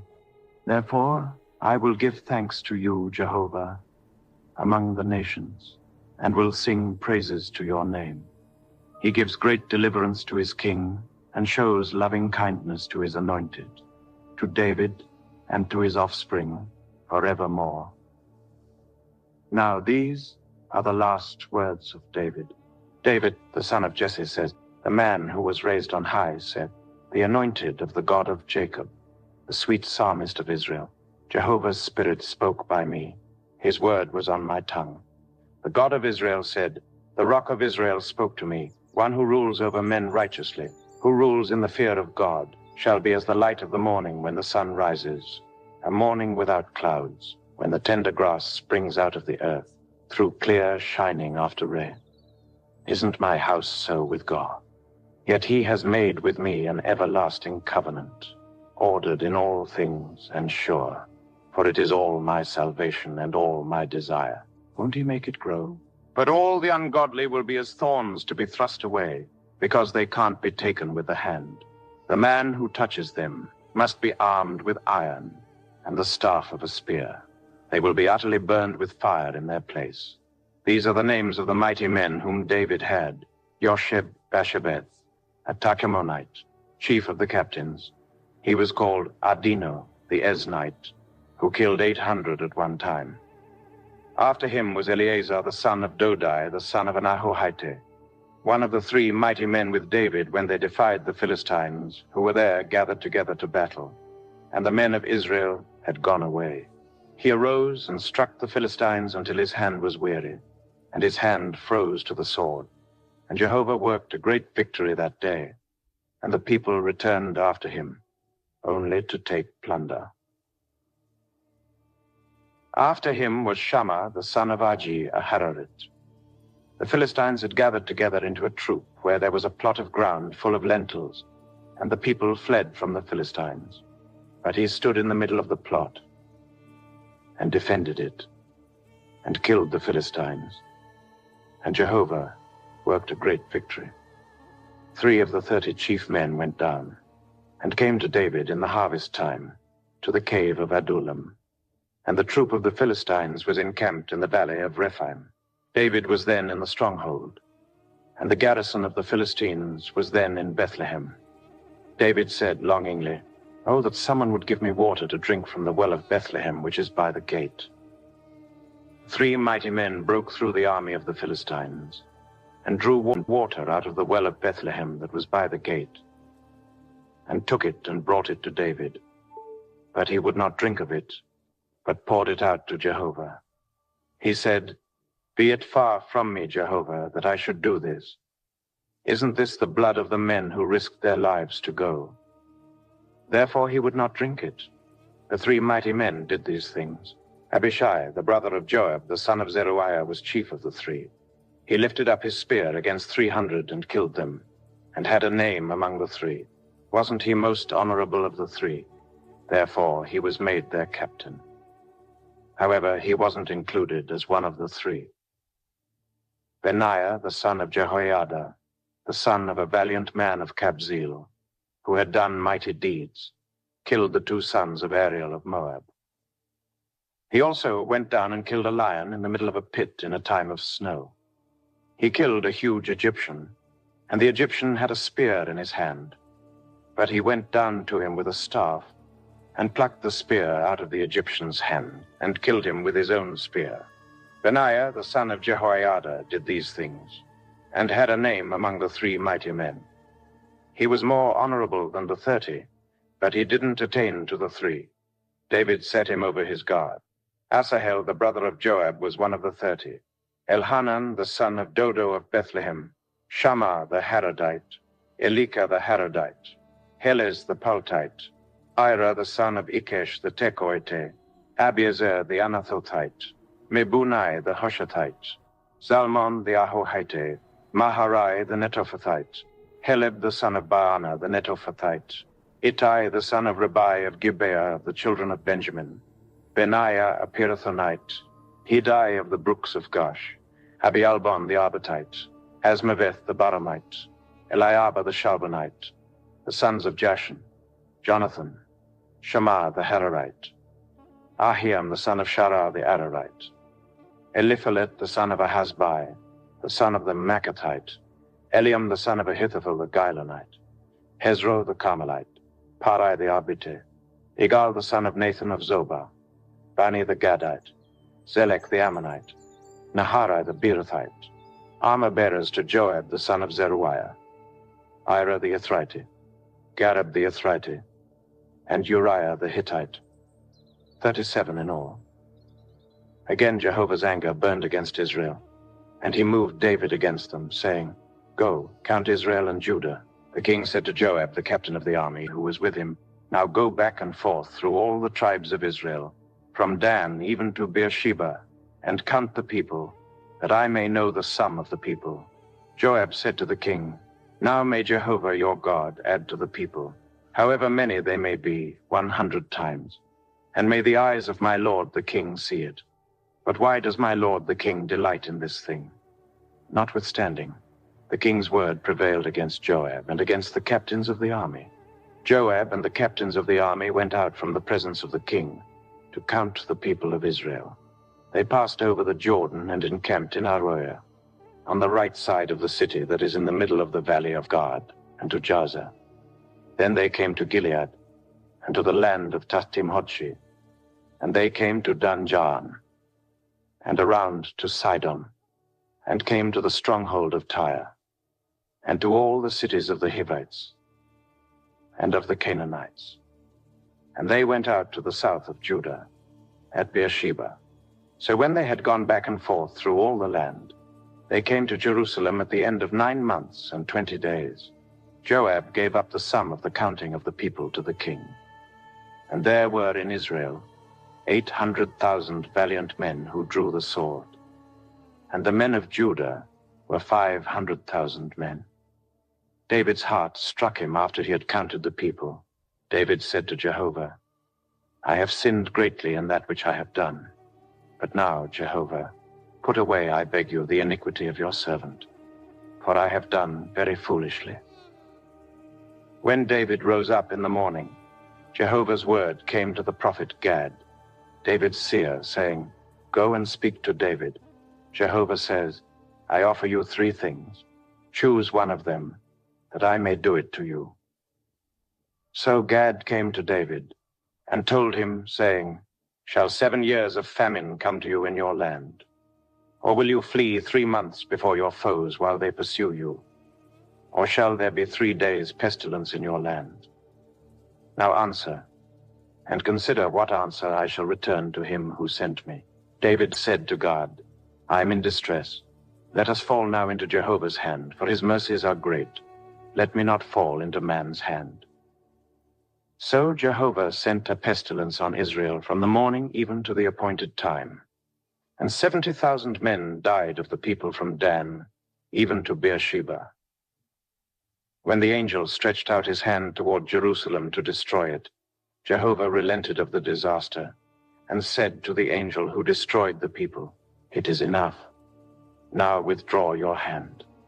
Jehovah's angel was by the threshing floor of Araunah the Jebusite.